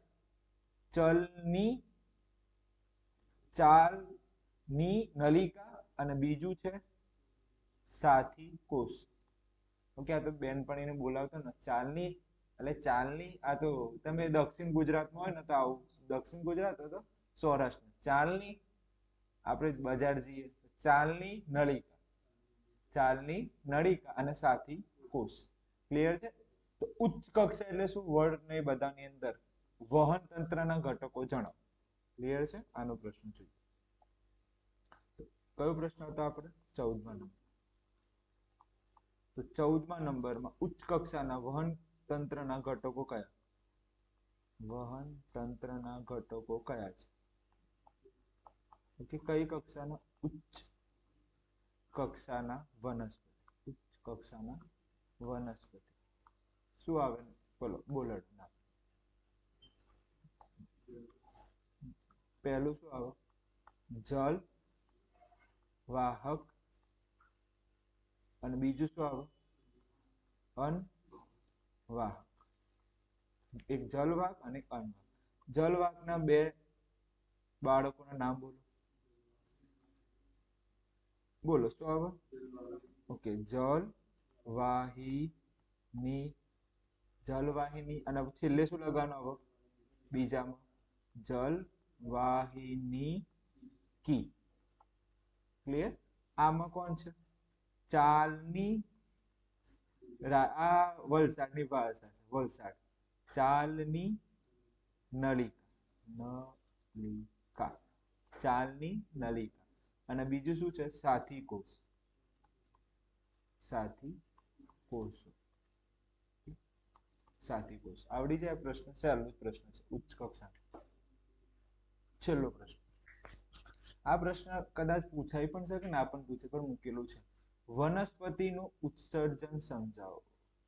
કે વનસ્પતિ ઉત્સર્જન કઈ રીતે કરીએ છીએ? આપણે સવારે જઈએ છીએ ઉત્સર્જન કરવા માટે, તો વનસ્પતિ ઉત્સર્જન કઈ રીતે કરે છે? 4 મુદ્દા લખવા. એક, વનસ્પતિ કેટલાક ઉત્સર્ગ દ્રવ્યો ભૂમિમાં કરે છે. ઉત્સર્ગ દ્રવ્ય શામાં કરે છે? ભૂમિની અંદર કરે છે. કેટલીક વાર બાષ્પોત્સર્જનની ક્રિયા દ્વારા પાણીને વાયુરંધ્ર દ્વારા મુક્ત કરે છે. ઓકે, આ કરતા નહીં, ચાલશે. પણ અમુક વાર પણ ખરી પડે તો પણ, અમુક વાર રસદાનીમાં ઓકે, આ રીતે છે. અમુક જો શોર્ટ એન્ડ સિમ્પલ, ઉત્સર્ગ દ્રવ્ય અમુક વાર શામાં કરી દે છે? જમીન. અમુક વાર ઉત્સર્ગ દ્રવ્ય શામાં કરે છે? પર્ણમાં. એ આવડી છે. અમુક વાર ઉત્સર્ગ દ્રવ્યો નકામા દ્રવ્યોનો સંગ્રહ ક્યાં કરે છે? રસધાનીમાં. તો બે મુદ્દા થઈ ગયા. એક શું થઈ ગયો? ભૂમિમાં. એક શું થઈ ગયો? પર્ણમાં. બીજું શું થઈ ગયું? રસધાનીમાં. અને બાષ્પોત્સર્જનની ક્રિયા દ્વારા પાણીને વાયુરંધક દ્વારા ગુમાવે છે. એટલે પાણીને, અને ત્રીજું કયું આવ્યું છેલ્લું? વાયુરંધક. પાણી કોના દ્વારા બહાર કાઢે છે? વાયુરંધક દ્વારા. પણ કઈ ક્રિયા છે? બાષ્પોત્સર્જનની ક્રિયા. મને એવું લાગે છે કદાચ નહીં પૂછાય, કદાચ પૂછાય પણ જાય. વનસ્પતિનું ઉત્સર્જન સમજો. લડો કરી જ લીધું. ચલો, વનસ્પતિનું ઉત્સર્જન સમજો. પ્રશ્ન નંબર 15. વનસ્પતિનું ઉત્સર્જન સમજો. તો વનસ્પતિ અમુક વાર ઉત્સર્જન કોના દ્વારા શામાં ઠેરવી નાખે છે? ડાયરેક્ટ શામાં ઠેરવે છે? ભૂમિમાં. તો આખો પ્રશ્ન લખવાનો. વનસ્પતિ ઉત્સર્જન ભૂમિમાં કરે છે. પછી બીજું શામાં કરે છે? પર્ણની અંદર સંગ્રહ કરે છે. પર્ણમાં સંગ્રહ કરે છે. બીજું શામાં કરે છે? રસ ધાનીમાં સંગ્રહ કરે છે. અને ત્રીજું બાષ્પોત્સર્જનની ક્રિયા દ્વારા પાણી કોના દ્વારા? વાયુરંધક દ્વારા ગુમાવે છે. એકદમ સહેલું છે, કઈ ભારે નથી. પણ રસધાની ભૂમિમાં અને પાણી કોના દ્વારા? વાયુરંધક દ્વારા. પણ આ લખવું પડશે બાષ્પોત્સર્જન. ઓકે, હવે આગળ આયા આપણે સ્વાધ્યાયના પ્રશ્નો.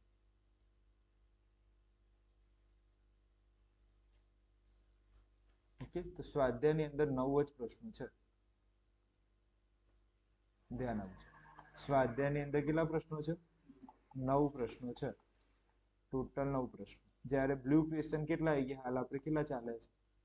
બ્લુ ક્વેશ્ચન્સ એ ચાલે છે તમારે ટોટલ 15, જેમાંથી અમુક તો હેલા આવ્યા. ચાલવાહિની ને બધું આવ્યા. પછી પેલા અમુક તો પેલા આવી ગયા હાલ, વનસ્પતિનું ઉત્સર્જન. પછી એક આવ્યું પેલું ફિફ્સા વાળું, વાયુ કોષ્ટક અને તેની આસપાસ રુધિર કેશિકાઓ. 3 તો હાલ મોઢે બોલી ગયું. હા, એકદમ હેલા પ્રશ્નો છે. હજી તમે એના આગળના 9 પ્રશ્નો જોશો તો એ હેલા છે. એ બે તો રિપીટ થાય છે. 2 પ્રશ્નો એકદમ સહેલા છે, ભારે નથી. એક બે એવા હશે કે જેમાં આપણે થોડું વિચારવું પડશે.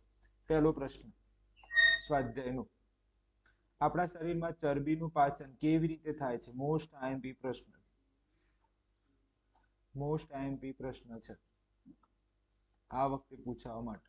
ચરબીનું પાચન આપણા શરીરમાં કેવી રીતે થાય છે એ જોઈએ. સૌથી પહેલો, પિત્ત રસના પિત્ત સારું, થારું નહીં સારું છે.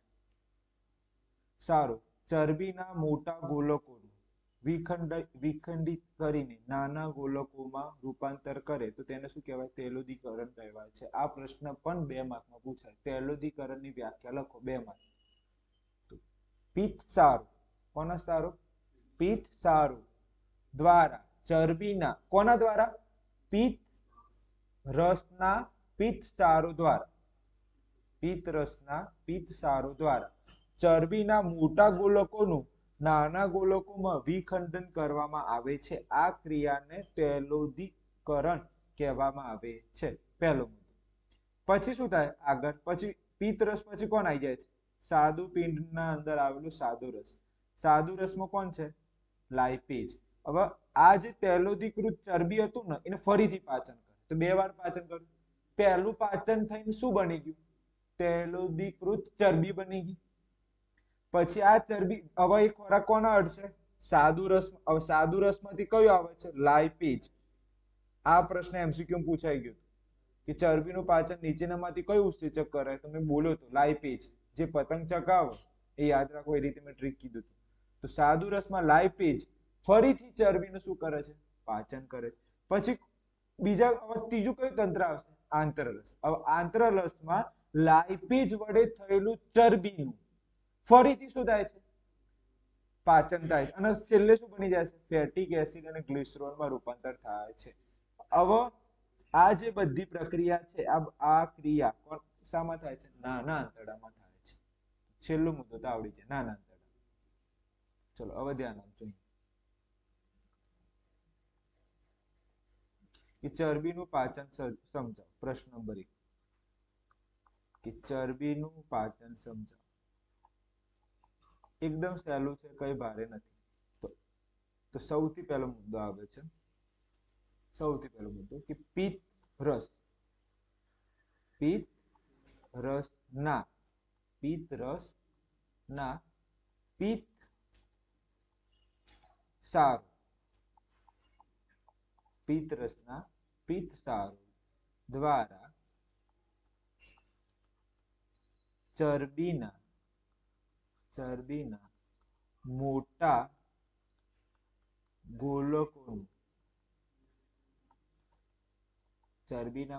ગોલકોનું નાના ગોલકોમાં રૂપાંતરણ કરે છે. આ ક્રિયાને શું કહેવાય છે? ક્રિયાને તૈલોદીકરણ કહે છે. આવડી ગયો? તો પહેલા પિત્ત સાર આવ્યું. હવે શામાં એન્ટ્રી લેશે? સાદુ પિંડમાં. તો સાદુ પિંડમાં શું આવેલું છે? સાદુ રસમાં આવેલું લાઇપેજ. હવે આ કઈ ચરબી છે? તૈલોદીકૃત ચરબીનું શું થાય છે? ફરી એનું શું થાય છે? પાચન થાય છે. તૈલોદીકૃત ચરબીનું શું થાય છે? ફરી એનું શું થાય છે? ચરબીનું પાચન થાય છે. હવે ક્યાં જશે? આંતરરસમાં. કઈ ચરબી છે આંતરરસમાં? પહેલા તો એમ કહો, આંતરરસમાં કઈ ચરબી હવે અંદર આવશે? તો સાદુ રસ દ્વારા. અથવા તો આવું ના લખવું તો હવે એમ લખવાનું, આવું લાંબુ ના લખવું તો આવું લખો કે હવે આંતરરસમાં હવે ચરબીનું સંપૂર્ણ પાચન થાય છે. સંપૂર્ણ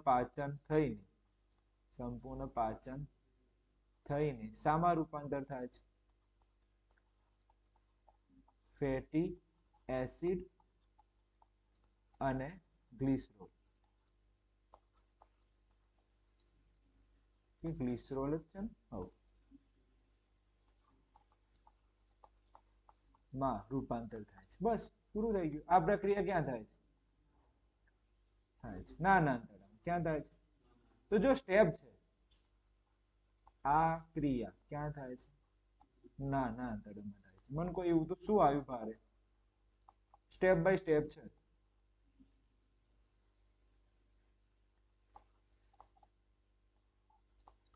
એકદમ સ્ટેપ બાય સ્ટેપ છે. પહેલા ક્યાં ગયું? પિત્ત રસ. પછી ક્યાં ગયું? સાદુ રસ. પછી ક્યાં ગયું? આંતરરસ. પિત્ત રસના આવેલા પિત્ત સારું ચરબીના મોટા ગોલકોનું પહેલા કેવા બનાવી દે છે? નાના ગોળકોનું શું થાય? રૂપાંતર કરી દે છે. હવે તમારે તૈલોદીકૃત ચરબી ના લખવી હોય ને તો ફક્ત ચરબી લખો તો પણ ચાલે. હવે ચરબીનું ફરીથી શું થાય છે? પાચન થાય છે. હવે ક્યાં આવે છે? આંતરરસ. હવે અહીંયા ચરબીનું કેવું થાય છે? સંપૂર્ણ પાચન થઈને શું બની જાય? છેલ્લે ફેટી એસિડ અને ગ્લિસરોલમાં રૂપાંતર થાય છે. આ પ્રક્રિયા ક્યાં જોવા મળે છે? નાના આંતરડામાં જોવા મળે. એકદમ સહેલું છે. બીજો મુદ્દો, આ તો સૌથી સહેલો મુદ્દો છે. લાલ રસની ભૂમિકા જણાવો. આની અંદર લાલ રસની ભૂમિકા એક બીજો પણ મુદ્દો લખીશ કે લાલ રસ ખોરાકને કેવું બનાવે છે? ખોરાકને ભીનો અને પોચો બનાવે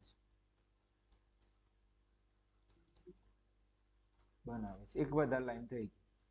ખોરાકને કેવું બનાવે છે? ભીનો અને પોચો બનાવે છે. એક વધારે મુદ્દો થઈ ગયો, 3 મુદ્દા લખો.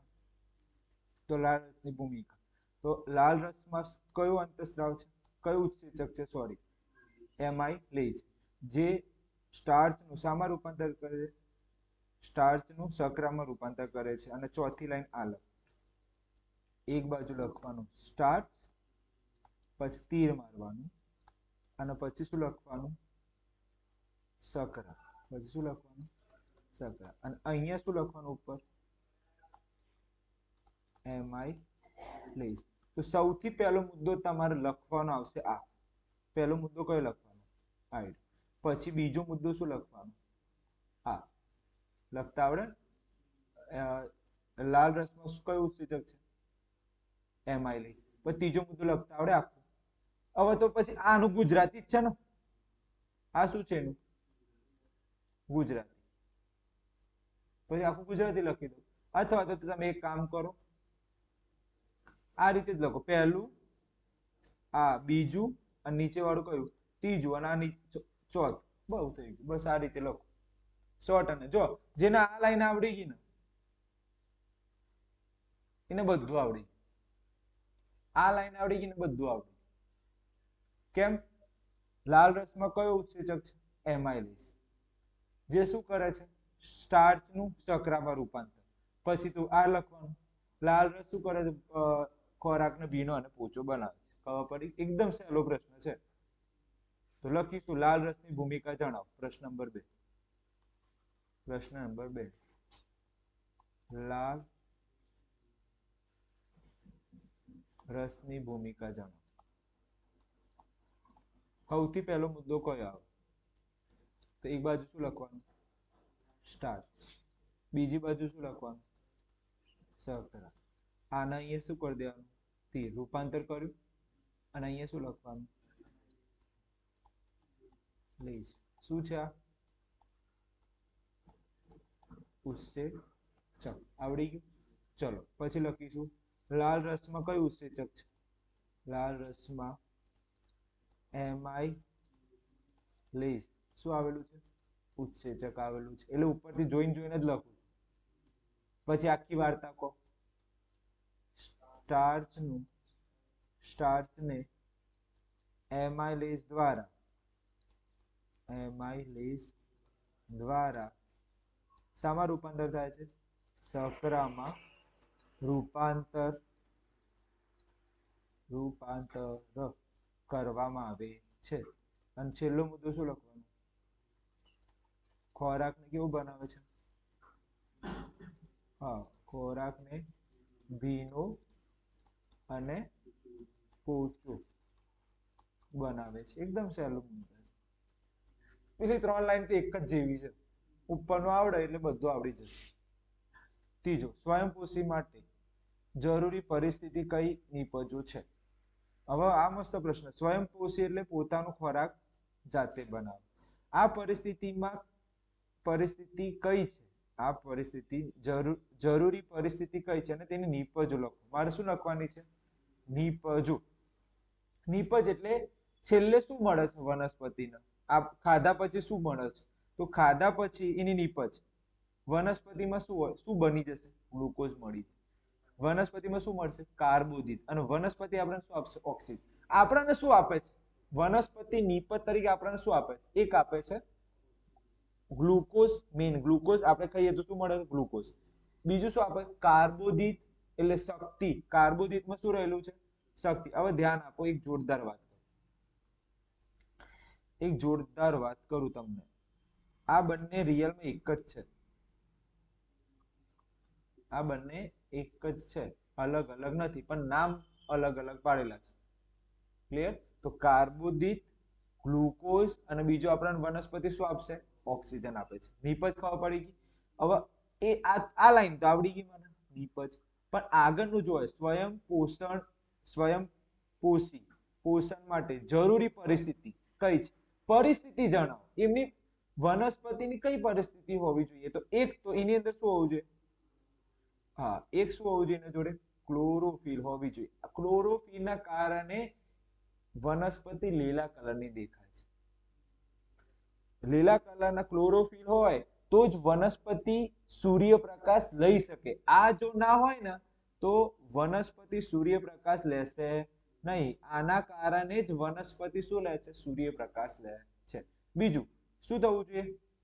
પ્રકાશ શક્તિનું શોષણ થવું જોઈએ, અથવા તો સૂર્યપ્રકાશનું શું થવું જોઈએ?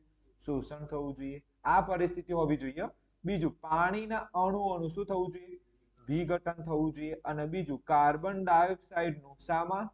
કાર્બોદિતમાં શું થવું જોઈએ? રિડક્શન થવું જોઈએ. તો આટલી પરિસ્થિતિ ખૂબ જ જરૂરી છે મારે. ક્લિયર? પહેલી પરિસ્થિતિ શું? ક્લોરોફિલ હોવી જરૂરી છે, ક્લોરોફિલની હાજરી જરૂરી છે. બીજું સૂર્યપ્રકાશનું શોષણ થવું જરૂરી છે. ત્રીજું પાણીના અણુનું વિઘટન થવું જરૂરી છે. અને જે કાર્બન ડાયોક્સાઇડ લીધું તેનું રિડક્શન થઈને શામાં ફેરવશે? કાર્બોદિતમાં ફેરવવું ખૂબ જ જરૂરી છે. તો નિપજ તો આવડી જ જવાની છે. આ જોઈ લે. આ પણ આઈએમપી પ્રશ્ન છે. સ્વાધ્યાયના તો બધા કરવાના. ચલો, તો પ્રશ્ન નંબર 3.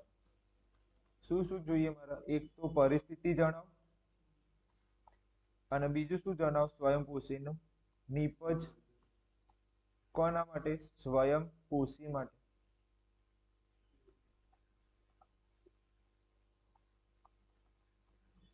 ઓકે, તો ચલો પહેલા આપણે જોઈ લઈએ પરિસ્થિતિ. ચલો, પહેલી કઈ પરિસ્થિતિ હોવું જોઈએ? ક્લોરોફિલની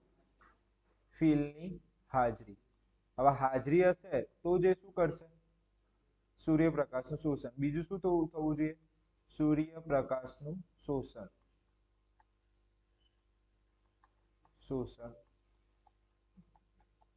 ત્રીજું શું થવું જોઈએ? પાણીના અણુનું શું થવું જોઈએ?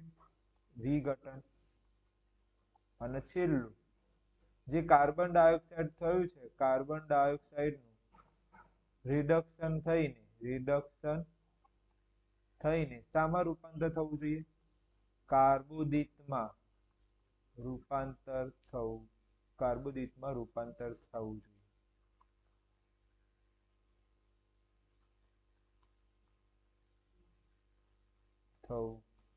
જોઈએ. અને હવે નિપજ શું આવે? નિપજ હેલી છે. નિપજ તો પહેલો શું આવે? ગ્લુકોઝ. ગ્લુકોઝનું બીજું નામ શું છે? હા, કાર્બોદિત. અને છેલ્લો શું આવે છે? આપણને શું આપે છે? ઓક્સિજન. પૂરું થઈ ગયું. કઈ છે નહીં. જો આ બેની જોડી છે, ક્લોરોફિલ હશે તો શું મળશે? સૂર્યપ્રકાશ. પછી પાણીનું શું થવું જોઈએ? વિઘટન. અને આ કાર્બન ડાયોક્સાઇડનું શામાં રૂપાંતર કરી દેશે? કાર્બોદિતમાં. ક્લિયર છે? કાર્બન ડાયોક્સાઇડનું રિડક્શન કરીને શામાં રૂપાંતર કરશે? કાર્બોદિત. પાણીનું શું થવું જોઈએ? વિઘટન. સૂર્યપ્રકાશનું શોષણ. ક્લોરોફિલની હાજરી. અને આ નિપજમાં. ક્લિયર છે? આગળ જે પરિસ્થિતિ ખબર પડી ગઈ. ચોથા નંબરનું. ઓકે, આગળ જઈએ. વાયુઓના વધારેમાં વધારે વિનિમય માટે વાયુ કોષ્ટકની રચના કેવા પ્રકારની કરવામાં આવે છે? આ પ્રશ્ન ક્યાં આવ્યો હતો? આ વાયુ કોષ્ટક કઈ જગ્યાએ? વાત વિનિમય માટે ફેફસામાં કઈ અલગ જગ્યા છે? તો એમાં તો વાયુ કોષ્ટક અને તેની ફરતે રુધિર કેશિકાઓ. એમાં પ્રશ્ન હતો, યાદ હોય તો. આની અંદર એમ કહે છે કે વાયુ કોષ્ટકની રચના કેવી હોય છે તેની વાત કરી. તો ફેફસામાં જતું, યાદ હોય તો ફેફસામાં શ્વસન વાહિનીકાઓની કયા અંતના ભાગે વાયુ કોષ્ટક આવેલા હોય છે. તો ક્યાં આવેલા હોય છે? ફેફસાના શ્વસન વાહિકાઓની અંતે ભાગે શું આવેલું હોય છે? તો આ ખબર પડી કે વાયુ કોષ્ટક તમને પહેલાથી ખબર જ છે. ફેફસાના અંતેના ભાગે વાયુ કોષ્ટક આવેલા હોય છે. કેવી રચના હોય છે? ફુગ્ગા જેવી રચના હોય છે. બીજો મુદ્દો આવડી જાય. બીજું, તેમની દિવાલ કેવી હોય છે? પાતળી. દિવાલ પર રુધિર કેશિકાઓની જાળ રૂપ હોય છે. આ એ તમને ખબર. તેની આસપાસ શું હોય છે? રુધિર કેશિકાઓ હોય છે. એ તમને આગળ ભણાયેલું. ગોઠવણી વાયુને વધારે. બસ મને કહો હું આવ્યું આમાં? આ પ્રશ્ન સદ નહીં, નક્કામો પ્રશ્ન છે. આગળનો પ્રશ્ન તમને આવડી ગયો ને એ જ થપ કરવાનો છે. આ પ્રશ્ન કોના જેવું છે ખબર છે? હું તમને કહું. આપણે બ્લુ ક્વેશ્ચનની અંદર વાત વિનિમય 12મા જેવો પ્રશ્ન છે આ 12મા જેવો પ્રશ્ન છે જો બેઠું હવામાન પેલામાં શું લાઈન આવી ક્યાં આવેલું છે પેલો વાયુ કોષ્ટક ક્યાં આવેલા છે તો તમને ખબર છે ફેફસાના અંતે શું આવેલા છે અંતે વાયુ કોષ્ટક આવેલા છે બીજું વાયુ કોષ્ટકની રચના કેવી હોય છે ફુગ્ગા જેવી ચલો તેમની દિવાલ કેવી હોય છે પાતળી હોય છે પૂરું થઈ ગયું પ્રશ્ન અને એ આગળ હજી એક મુદ્દો છે રુધિર કેસી તેની આસપાસ શું આવેલું હોય કેશિકાઓ મને કહો આ પ્રશ્ન જેના આ આવડતો હોય ને તો પેલો તો કચરો લાગશે વાયુ કોષ્ટક વાળો ઓકે તો હવે જોઈ લઈએ પેલો પ્રશ્ન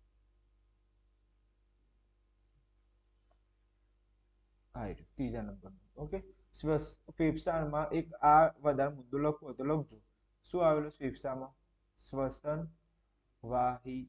વાહિકાઓ અથવા શ્વસન નળીને અંતે ચાલી જશે શ્વસન વાહિકાઓ ઓકે અંતના ભાગે ચલો આનો જવાબ જોઈ લઈએ પ્રશ્ન નંબર 6 વાયુ કોષ્ટક ક્યાં આવેલા છે કોષ્ટકની રચના જણાવો રચના જણાવવાની છે ચલો પહેલો મુદ્દો શું આવે ફેફસામાં શું આવેલું છે શ્વસન નળિકાના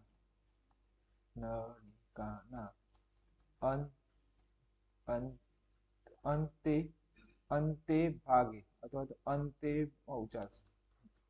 ભાગે શું આવેલો હોય છે વાયુ કોષ્ટક આવેલા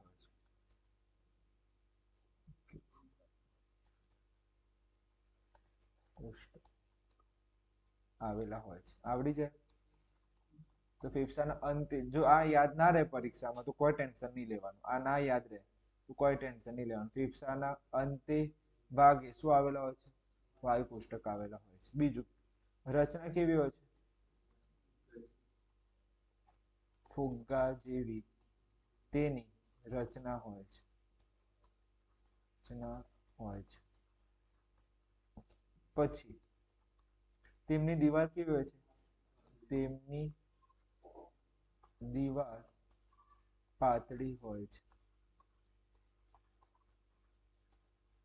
અને તે વાયુ કોષ્ટકની ફરતે શું આવેલું હોય છે કોષ્ટકની ફરતે શું આવેલી છે રુધિર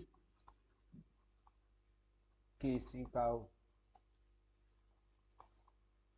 આવેલી હોય છે એકદમ સહેલો મુદ્દો છે મને કહું એવું તો હું હતું આમાં પાતળી દીવાલ પર ચાલી જશે આપણે અલગ અલગ મુદ્દા બનાવ્યા છે એકદમ સિમ્પલ છે આ પણ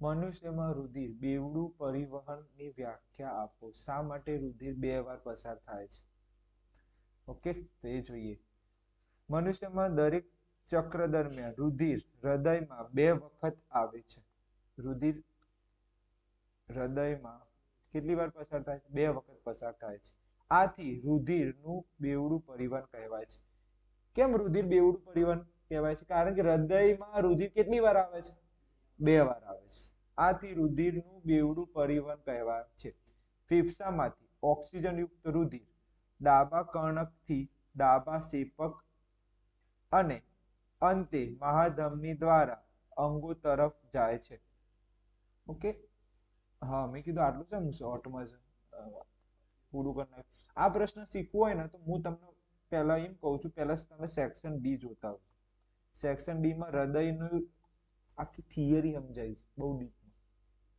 એકવાર સેક્શન ડી હૃદયનું ભણી ગયા ને 4 માર્કની અંદર તો આ ડાબું કર્ણક ડાબા શેપક તમને મોઢે આવશે ઓકે આમ તો રિયલમાં આ લોકોએ કાપ્યા છે ફેફસામાંથી ઓક્સિજન યુક્ત રુધિર કોના દ્વારા જાય છે તો લખ્યું જ નહીં એમ અહીંયા કોના દ્વારા રુધિર હૃદયમાં જાય છે એ લખવું પડે તો રિયલમાં કોના દ્વારા જાય છે શીરા દ્વારા ના અહીંયા પહેલા ફુફુસ ના 2 મિનિટ ધમની હા ફુફુસ શિરા શીરા. ઓકે, ફુફુસ શીરા આવશે. યસ, ફુફુસ શીરા આવશે. ઓકે, તો આ બધા મુદ્દા અમને ડાયરેક્ટ લખ્યા છે કે ભાઈ ડાયરેક્ટ પૂરું કરી નાખ્યું છે કે ફેફસામાંથી ઓક્સિજન યુક્ત રુધિર ડાબા કર્ણકથી ડાબા ક્ષેપકમાં અંતે ક્યાં જતા રહે છે? મહાધમની દ્વારા ક્યાં જાય છે? અંગો તરફ જાય છે. પણ બીજું, વિવિધ અંગોથી એકત્રિત થતું કયું? ઓક્સિજન રુધિર અંતે ક્યાં જાય છે? મહાશિરા દ્વારા ક્યાં? જમણા કર્ણકમાં આવે છે. આમ જમણા ક્ષેપક દ્વારા રુધિર ફેફસામાંથી લઈ જવામાં આવે છે. મનુષ્યને વધુ ઉર્જાની જરૂરિયાત માટે ઓક્સિજન વધુ કાર્યદક્ષ પુરવઠો પૂરું પાડવા માટે આ પ્રશ્ન આગળ આવી ગયો. પક્ષી અને સસ્તન વર્ગના પ્રાણીઓનું શા માટે ઓક્સિજન માટે પેલું અલગ કરવામાં આવે છે એવું? તો આપણે પહેલો મુદ્દો લખ્યું હતું, વધુ કાર્ય કરવા માટે ઓક્સિજન પુરવઠો મળી રહે એ માટે. તો આ મુદ્દો આમ જોવા જઈએ તો આગળ રિપીટ થાય છે. અને આ જેટલા મુદ્દા હું અત્યારે બોલ્યો, આ જે મેઇન બે મુદ્દા કહું, જો મેઇન કયા બે, આ રેડ થી કરું છું ને, આ રેડ એ તમને ક્યારે આવડશે? આ જે રેડ થી કરું છું, જ્યારે તમને સેક્શન ડી આવડતું હોય તો આ તમને આવડશે. જો સેક્શન ડી જ નહીં આવડતું હોય તો આમાં હું જે પણ બોલે ને વ્યર્થ છે. ક્લિયર? તો અત્યારે તો હું લખું છું, મને તો ખબર જ છે આખી થિયરી, તો ધ્યાન આપજો. ચલો, પહેલો મુદ્દો કયો પ્રશ્ન છે? 5મા નંબર. પ્રશ્ન નંબર 5. રુધિર શું છે? રુધિરનું બેવડું પરિવહન છે. રુધિર બેવડું પરિવહન શાના માટે? બેવડું પરિવહનની વ્યાખ્યા આપો. મનુષ્યમાં રુધિરનું બેવડું પરિવહનની વ્યાખ્યા. ચલો, રુધિરનું બેવડું પરિવહનને સમજાવીએ. તો કેમ આપણે આને બેવડું પરિવહન કીધું છે? કારણ કે હૃદયમાં રુધિર કેટલી વાર એન્ટ્રી લે છે? 2 વખત પસાર થાય છે. તેથી રુધિર અહીંયા કેવું છે? બેવડું પરિવહન ધરાવે છે. કેવું પરિવહન ધરાવે છે? બેવડું પરિવહન ધરાવે છે. છેલ્લી લાઈન પેલી લખ દો. કઈ ખબર છે? સસ્તન વર્ગ માટે અને પ્રાણીઓમાં વધુ કાર્ય દીઠ માટે એની વાત. તો આવું લખીશું, મનુષ્યમાં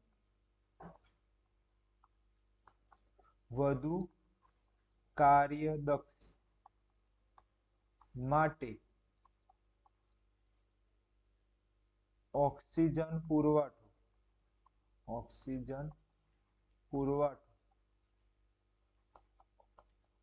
મળી રહે છે. કેમ? કારણ કે કેવું પરિવહન છે રુધિરનું? બેવડું પરિવહન છે. પણ અમે શોર્ટમાં લખ્યું છે. તમે આ નહીં લખો ને કૌંસ વાળું ચાલશે. આ કૌંસ વાળું નહીં લખો. તો બે મુદ્દા જે તમને ખબર છે. હવેના મુદ્દા જે એવા છે કે જે તમારે પેલું સેક્શન ડી જોવું પડશે. અત્યારે તો થોડું તો ચલાવું છું, અને ના આવડે તો હું થોડું ડીપમાં ચલાવું. આ રીતનું હતું. આ રીતની આ બાજુ આ રીત આવું તો ના ફેફસા, પણ આવું સમજો, આવા ફેફસા ના હોય. ઓકે, આ રીતે હતું. આવી મેં આકૃતિ શીખવાડી.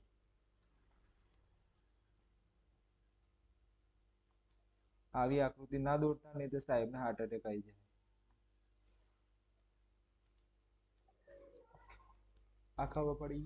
હવે નામ જોઈએ. તમે ફટાફટ બોલજો. આ શું છે રિયલમાં? ફેફસા. આ શું છે? એ જ છે ને, ફુફુસ. શીરા. આ શું છે? ફુફુસ. આ લાઈનની વાત કરું છું. આ લાઈનનું નામ છે ફુફુસ ધમની. ક્લિયર? આ છે તમારા ધમની, આ છે તમારી શીરા. જો વાયરો જેમ તેમ જોઈન્ટ નહીં કરે. ઓકે, ચલો. આ છે કર્ણક, ઉપરવાળા કર્ણક, નીચેવાળા ક્ષેપક. ઉપરવાળા કર્ણક, નીચેવાળા ક્ષેપક. તો સારા ભેગું ના થઈ જાય. એટલે અહીંયા નામ છે, આનું નામ છે ડાબુ. આ ડાબા છે. અને આ કેવા છે? જમણા. ઓકે, તો આના ઉપરથી હું આ જે વચ્ચેની બે લાઈન રહી ગઈ ને 3 લાઈન, એ હું આના ઉપરથી શીખવાડું, આના ઉપરથી. ઓકે, તો હવે ધ્યાન આપજો, પેલી 3 લાઈન કરી રીતે લખીશું. જુઓ, પહેલી લાઈન ફેફસામાંથી કયું રુધિર, હવે અહીંથી જે રુધિર જશે ને, અહીંથી એ રુધિર હશે O2 યુક્ત. આ કયું રુધિર હશે? આ ખબર પડી? તો ફેફસામાંથી O2 યુક્ત રુધિર કોના દ્વારા? તો ડાયરેક્ટ લખો, એ લોકો કોઈ વાત કરી નહીં, ફૂફૂસ શિરા, તો આપણે ડાયરેક્ટ લખો. તો ફેફસામાંથી O2 યુક્ત રુધિર ક્યાં આવ્યું? ડાબા કર્ણકમાં. તે પછી ક્યાં જાય છે? નીચેનું બોલો. રુધિર ક્યાં આવ્યું? ડાબા ક્ષેપકમાં જાય છે. અને અંતે આ જે છે ને, વિવિધ અંગો છે, અને અંતે ક્યાં જાય છે? વિવિધ અંગો સુધી પહોંચે છે. આવડી? એકદમ હું ભારે હતું. અંગો સુધી કયું રુધિર પહોંચી ગયું? O2. હવે અંગોથી કયું રુધિર બહાર નીકળશે? O2 વિહીન. અંગો સુધી O2 યુક્ત, અને અંગોથી કયું રુધિર બહાર નીકળશે? O2 વિહીન. તો હવે એ લખીએ આપણે,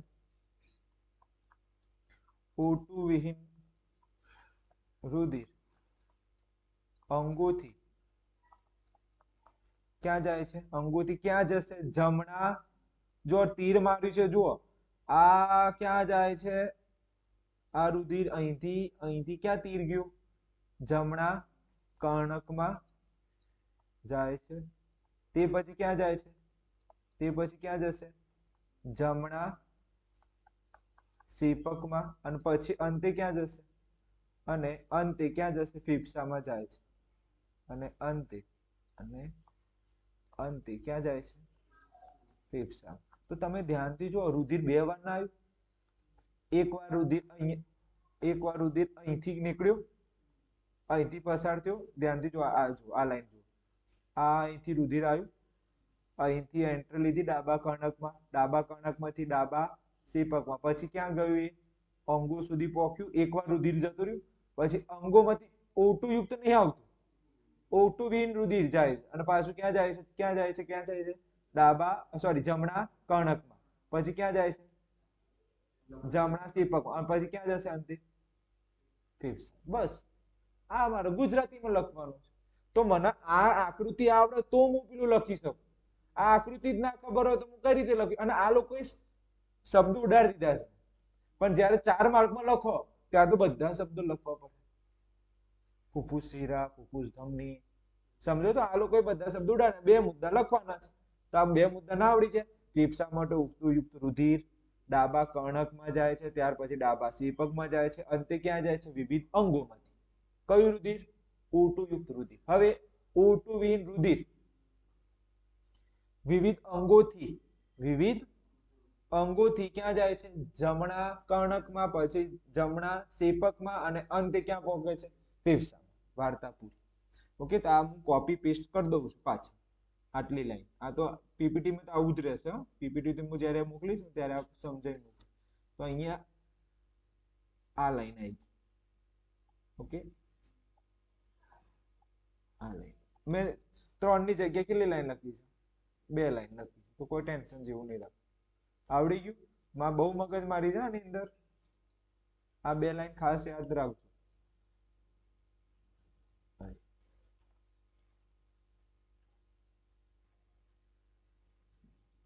ચલો ધ્યાન આપો.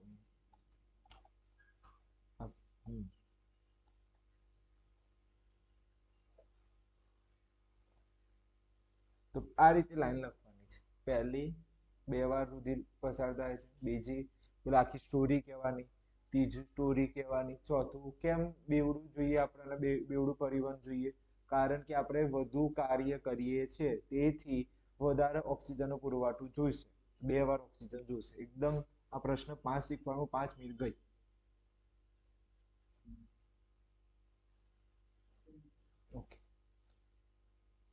પ્રશ્ન 5 ખબર પડી એકદમ સહેલું. મારે આ વાર્તા ચલાવી પડી. આ વાર્તા રિયલમાં સેક્શન ડી માં મેં બહુ ડીપમાં સમજાવી છે. તમે વાંચો ને તો બહુ નોલેજ મળશે. આ મસ્ત પ્રશ્ન છે. મોસ્ટ ટાઈમ પીને એકવાર બોર્ડમાં પૂછાઈ ગયેલો છે કદાચ આ પ્રશ્ન. હવે એમ ના કહેતા કે સર આ ફરીથી લખો. આ મેં આ છે ને આ એકે નહીં ભણાવ્યું. આનું ના લખતા, આ લખજો.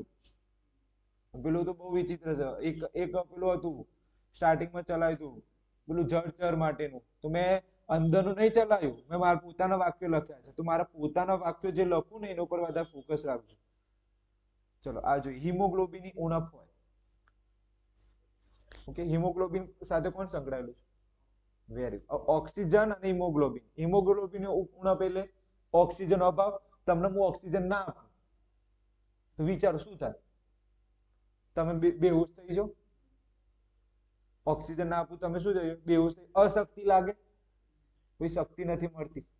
તો પહેલો તો એ કે કયો રોગ થાય પહેલા એની વાત કરીએ. જો પહેલો હિમોગ્લોબિનની ઉણપથી શું પરિણામ થાય? હિમોગ્લોબિન ઉણપ થઈ જાય તો શું થાય? તો પહેલો મુદ્દો કયો રોગ થાય છે? પાંડુ રોગ. એનું બીજું શું નામ છે? એનીમિયા.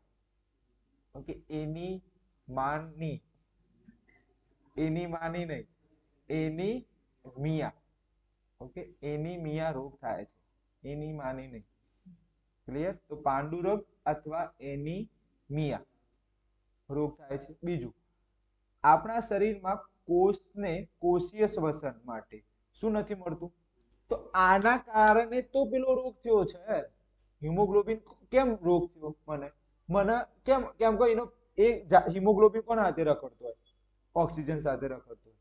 તો એનો ઓક્સિજન મને મળતું નથી, એટલે કે આપણા શરીરના કોષને કોષીય શ્વસન માટે, આપણા શરીરના કોષને કોષીય શ્વસન માટે શું નથી મળતું? ઓક્સિજન નથી મળતું, એટલે તો રોગ થયો છે. ક્લિયર? આનાથી શું થાય? ઓછી શક્તિ પ્રાપ્ત થાય. પરિણામે શું થાય? અશક્તિ, થાક, કંટાળો. છેલ્લો પિરિયડ સમજવાનો. તમે સ્કૂલમાં ભણતા હો ને તો એનો છેલ્લો લેક્ચર યાદ કરવાનો. અશક્તિ, થાકી ગયા હો, અશક્તિ, થાક લાગી જાય, કંટાળો આવે છેલ્લા લેક્ચરની અંદર. એ જ ક્લિયર છે? તો તમે આ પરિણામમાંથી કોઈ એક જ લખી શકો છો. ઓછી શક્તિ પ્રાપ્ત થાય. હવે જો આના આ રીતે છે, ઓક્સિજન મળતો નથી એટલે મને શું પ્રાપ્ત થશે? ઓછી શક્તિ પ્રાપ્ત. અને આ સ્થિતિમાં મને શું શું જોવા મળશે? અશક્તિ, થાક અને કંટાળો. ખબર પડી? એકદમ ઈઝી પ્રશ્ન છે. આનો જોઈ લો. પ્રશ્ન નંબર 6 કે ભાઈ હિમોગ્લોબિનની ઉણપ,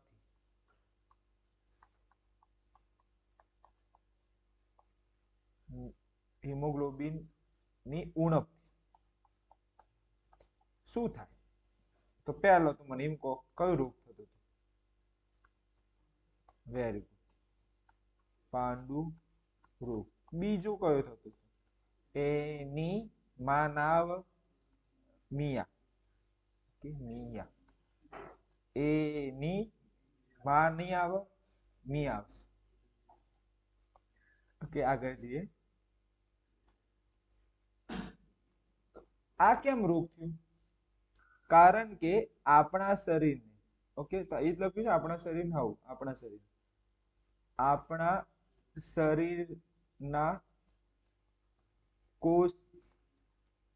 કોષને ઓક્સિજન મળતો નથી, એટલે પૂરતો.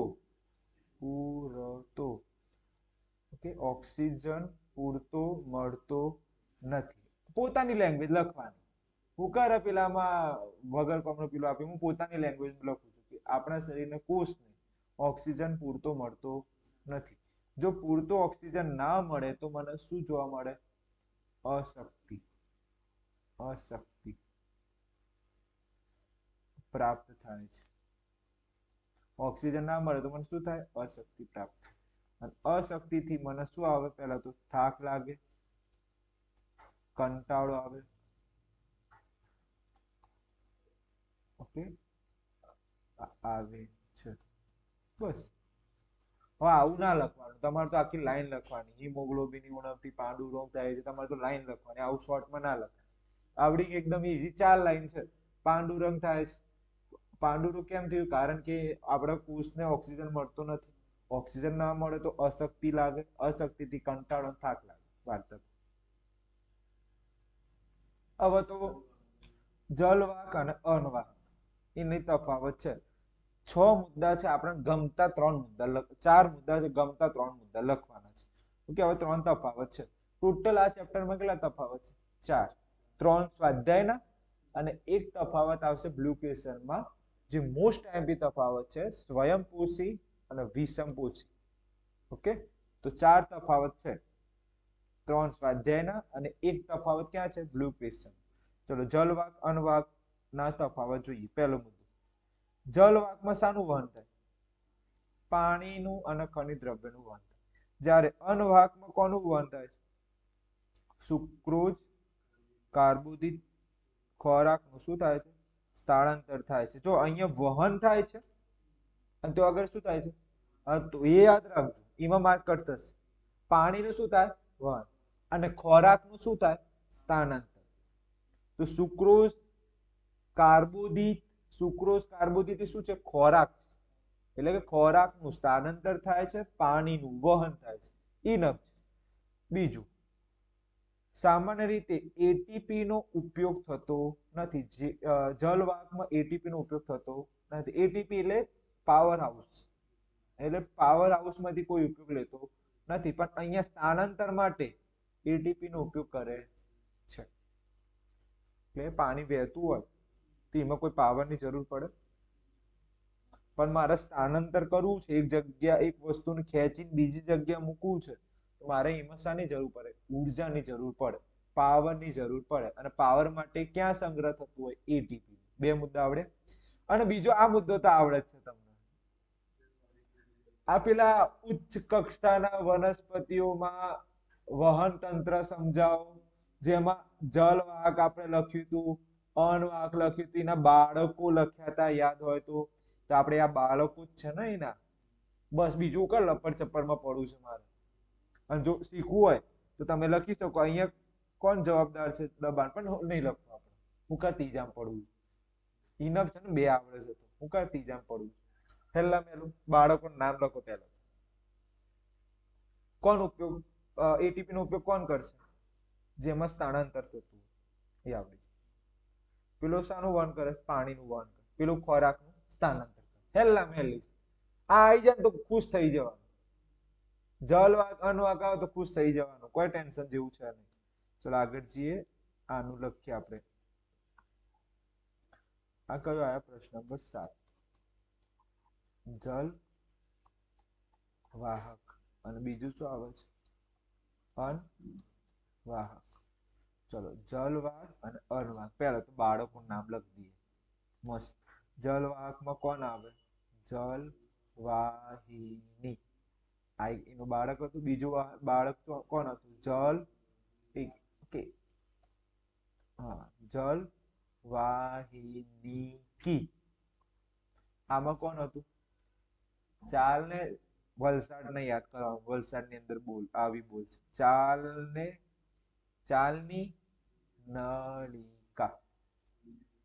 અને બીજું કોણ હતું? સાથી કોષ. ઓકે, ચાલની નળિકા, સાથી કોષ. ઓકે, આમાં લખવાનું વહન સાથે સંકળાયેલા છે. વહન સાથે સંકળાયેલા છે. કોના સાથે સંકળાયેલા છે? વહન સાથે. અને આ કોના સાથે?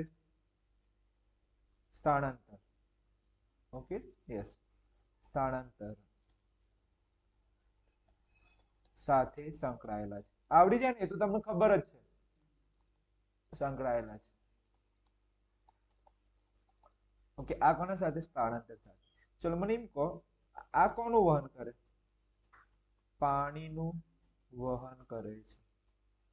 પેલું કોનું સ્થાનાંતર કરશે? ખોરાકનું શું કરે છે? સ્થાનાંતર કરે છે. ચલો મને કહો, એટીપી નો ઉપયોગ કોણ કરશે? વહન કરે કે સ્થાનાંતર કરે? Very good. એટીપી નો ઉપયોગ થાય છે. એટીપી એટલે ઉર્જાનો ઉપયોગ થાય છે. એટીપી નો ઉપયોગ થાય છે જ્યારે વહનમાં કોઈ ઉર્જાની જરૂર પડે ના. એટીપી નો ઉપયોગ થતો નથી. ઉપયોગ થતો નથી. એકદમ સહેલા પ્રશ્નો છે. સૌથી સહેલા તો મને તો સ્વાધ્યાયના લાગે. સૌથી સહેલું.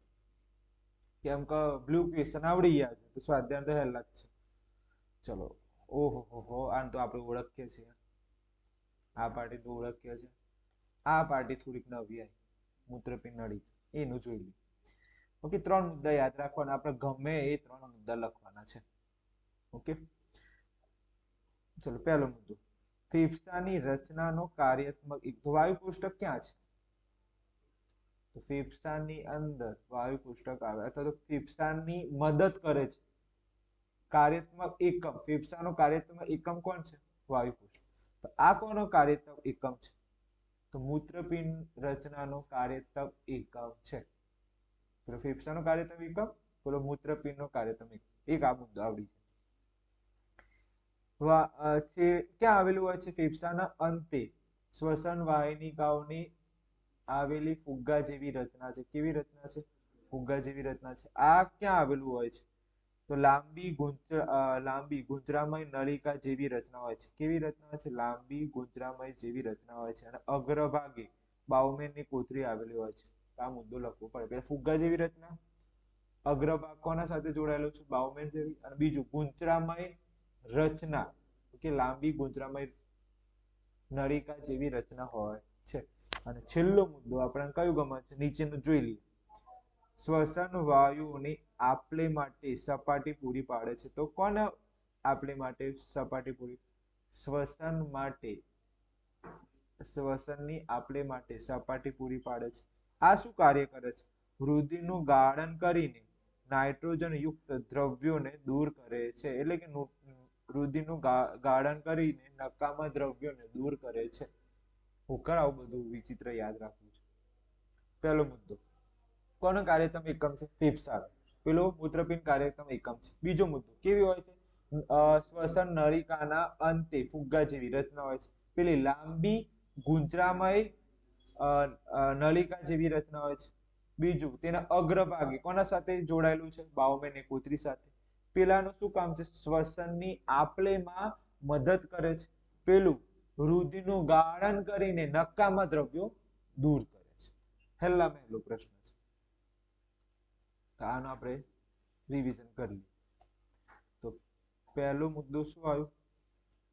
તો વાયુ કોષ્ટક. આમાં બીજો મુદ્દો શું આવ્યું તમારો? મૂત્રપિંડ નળિકા. મૂત્રપિંડ એ જ છે ને? મૂત્રપિંડ નળિકા. હા, ચલો. પહેલો મુદ્દો શું આવે આમાં? કોનો કાર્યાત્મક એકમ છે? ફેફસાનો કાર્યાત્મક એકમ છે. પેલો કોનો એકમ છે? મૂત્રપિંડનો કાર્યાત્મક એકમ છે. એટલે કે કામ કરે છે, કર્મચારી છે. આ વાયુ કોષ્ટક કોનો કર્મચારી છે? ફેફસાનો કર્મચારી. પેલા મૂત્રપિંડ નળિકા કોનો કર્મચારી છે? મૂત્રપિંડનો કર્મચારી છે. એટલે કાર્યાત્મક એકમ છે. ચલો, બીજો મુદ્દો. બીજો મુદ્દો શું હતું? હા, ક્યાં આવેલું છે? ઓકે, તો લખીશું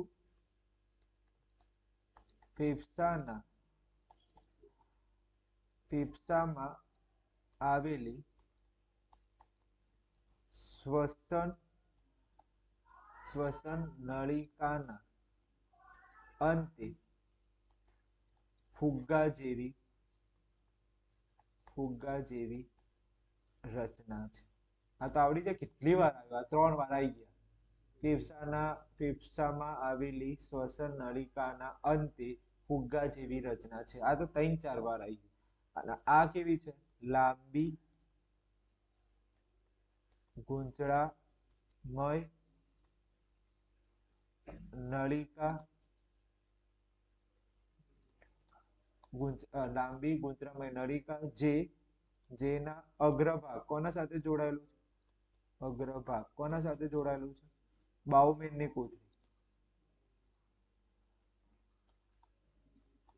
કોથળી સાથે જોડાયેલું છે. સાથે જોડાયેલું છે.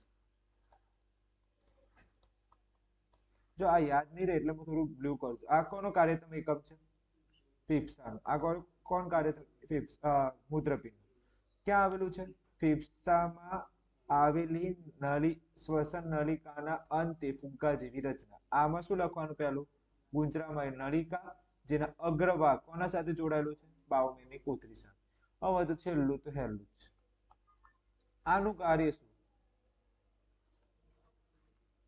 શ્વસન માટે, શ્વસનની આપલે માટે, શ્વસનની આપલે માટે શું પૂરી પાડે છે? સપાટી પૂરી પાડે છે. આવડી જાય. શ્વસન ની આપલે માટે સપાટી પૂરી પાડે છે. અને આમાં શું છે? રુધિરનું ગાળણ કરીને નક્કામાં દ્રવ્યોને શું કરે છે? દ્રવ્યોને શું કરે છે? દૂર કરે છે. શું ભારે હતું? શ્વસનની આપલે માટે સપાટી શું કરે છે? પૂરી પાડે છે. રુધિરનું ગાળણ કરીને નક્કામાં દ્રવ્યો શું કરી નાખે છે? દૂર કરી નાખે છે. એકદમ સહેલું ને? આગળ સૌથી હેલ્લામાં હેલું છે આ હાઈવે. જેને હાઈવે આવડતું એમને આ કચરો લાગે. જારક અને અજારક વચ્ચે ટૂંકનો. ચલો, જારકમાં શાનો ઉપયોગ થાય? ઓક્સિજનનો ઉપયોગ થાય. પેલામાં ઓક્સિજન ઉપયોગ થતો નથી. આ તમને જારક ખબર હોય ને તો જારકની અંદર આ છે ને મેં આપણે ગુજરાત કીધું હતું. આ શું કીધું હતું? ગુજરાત. તો રિયલમાં જોવા જઈએ તો આ જી જે છે અને આ આર જે છે. જીજે અને આરજે વચ્ચે તફાવત લખવાનો છે. તો ગુજરાતમાં વધારે ઓક્સિજન છે જારક અને રાજસ્થાનમાં ઓક્સિજન ઓછું છે. રિયલમાં નથી, હા, આપણે બનાવ્યું છે. ચલો, તો ગુજરાતમાં શું હોય?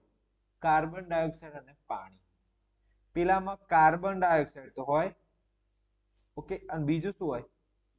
ઇથેનોલ એટલે કે દારૂ.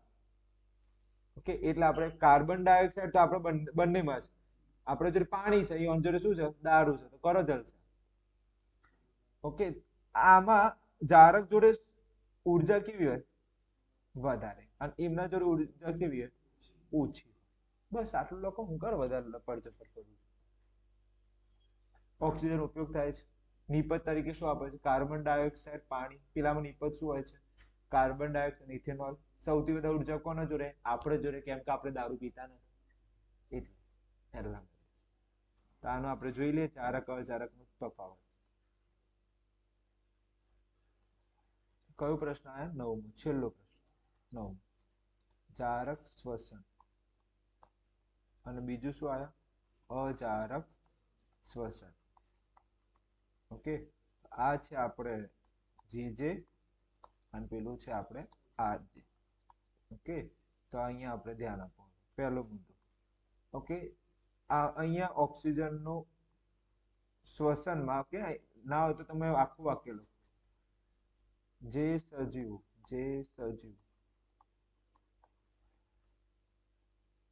ઓક્સિજનનો ઉપયોગ કરે છે, તો તેને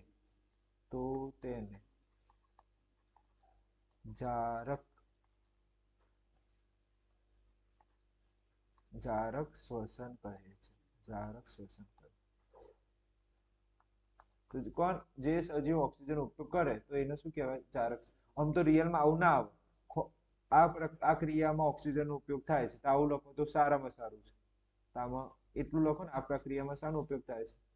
એ સિમ્પલ રહેશે, આટલું લાંબુ લખવું નથી. આ ક્રિયામાં શાનો ઉપયોગ થાય છે? ઓક્સિજનનો ઉપયોગ થાય છે. પેલામાં શું આવે? આ ક્રિયામાં ઓક્સિજનનો ઉપયોગ થતો નથી. આવડી છે? ચલો બીજો મુદ્દો. નીપજ બોલવાની. નીપજ તો કાર્બન ડાયોક્સાઇડ અને પાણી, આપણા જોડે પાણી છે, એમની નીપજ શું આવે? તો કાર્બન ડાયોક્સાઇડ તો આવે જ, અને બીજું શું આવે? ઇથેનોલ, એટલે દારૂ. દારૂ ના લખતા, ઇથેનોલ લખજો. પછી છેલ્લું શું આવે? સૌથી વધુ ઉર્જા, આ લોકો જોડે સૌથી વધુ ઉર્જા જારક શ્વસનમાં, ઓકે અહીંયા લખવાનું રહી ગયું, જારક શ્વસનમાં જોવા મળે છે. અને આમાં કેવી હોય છે? ઓછી ઉર્જા અજારકમાં જોવા મળે છે, એવું લખેલું છે. ખબર પડી ગઈ? તો આમાં મેઇન કઈ લાઈને ઓક્સિજનનો ઉપયોગ થાય છે. અહીંયા ઓક્સિજનનો ઉપયોગ થતો નથી. નિપજમાં કોણ આવે? કાર્બન ડાયોક્સાઇડ, પાણી. પેલામાં શું આવે? Carbon dioxide, ethanol. અહીંયા ઉર્જા કેવી હોય? વધારે. અહીંયા ઉર્જા કેવી હોય? ઓછી હોય. ક્લિયર છે? ખબર પડી?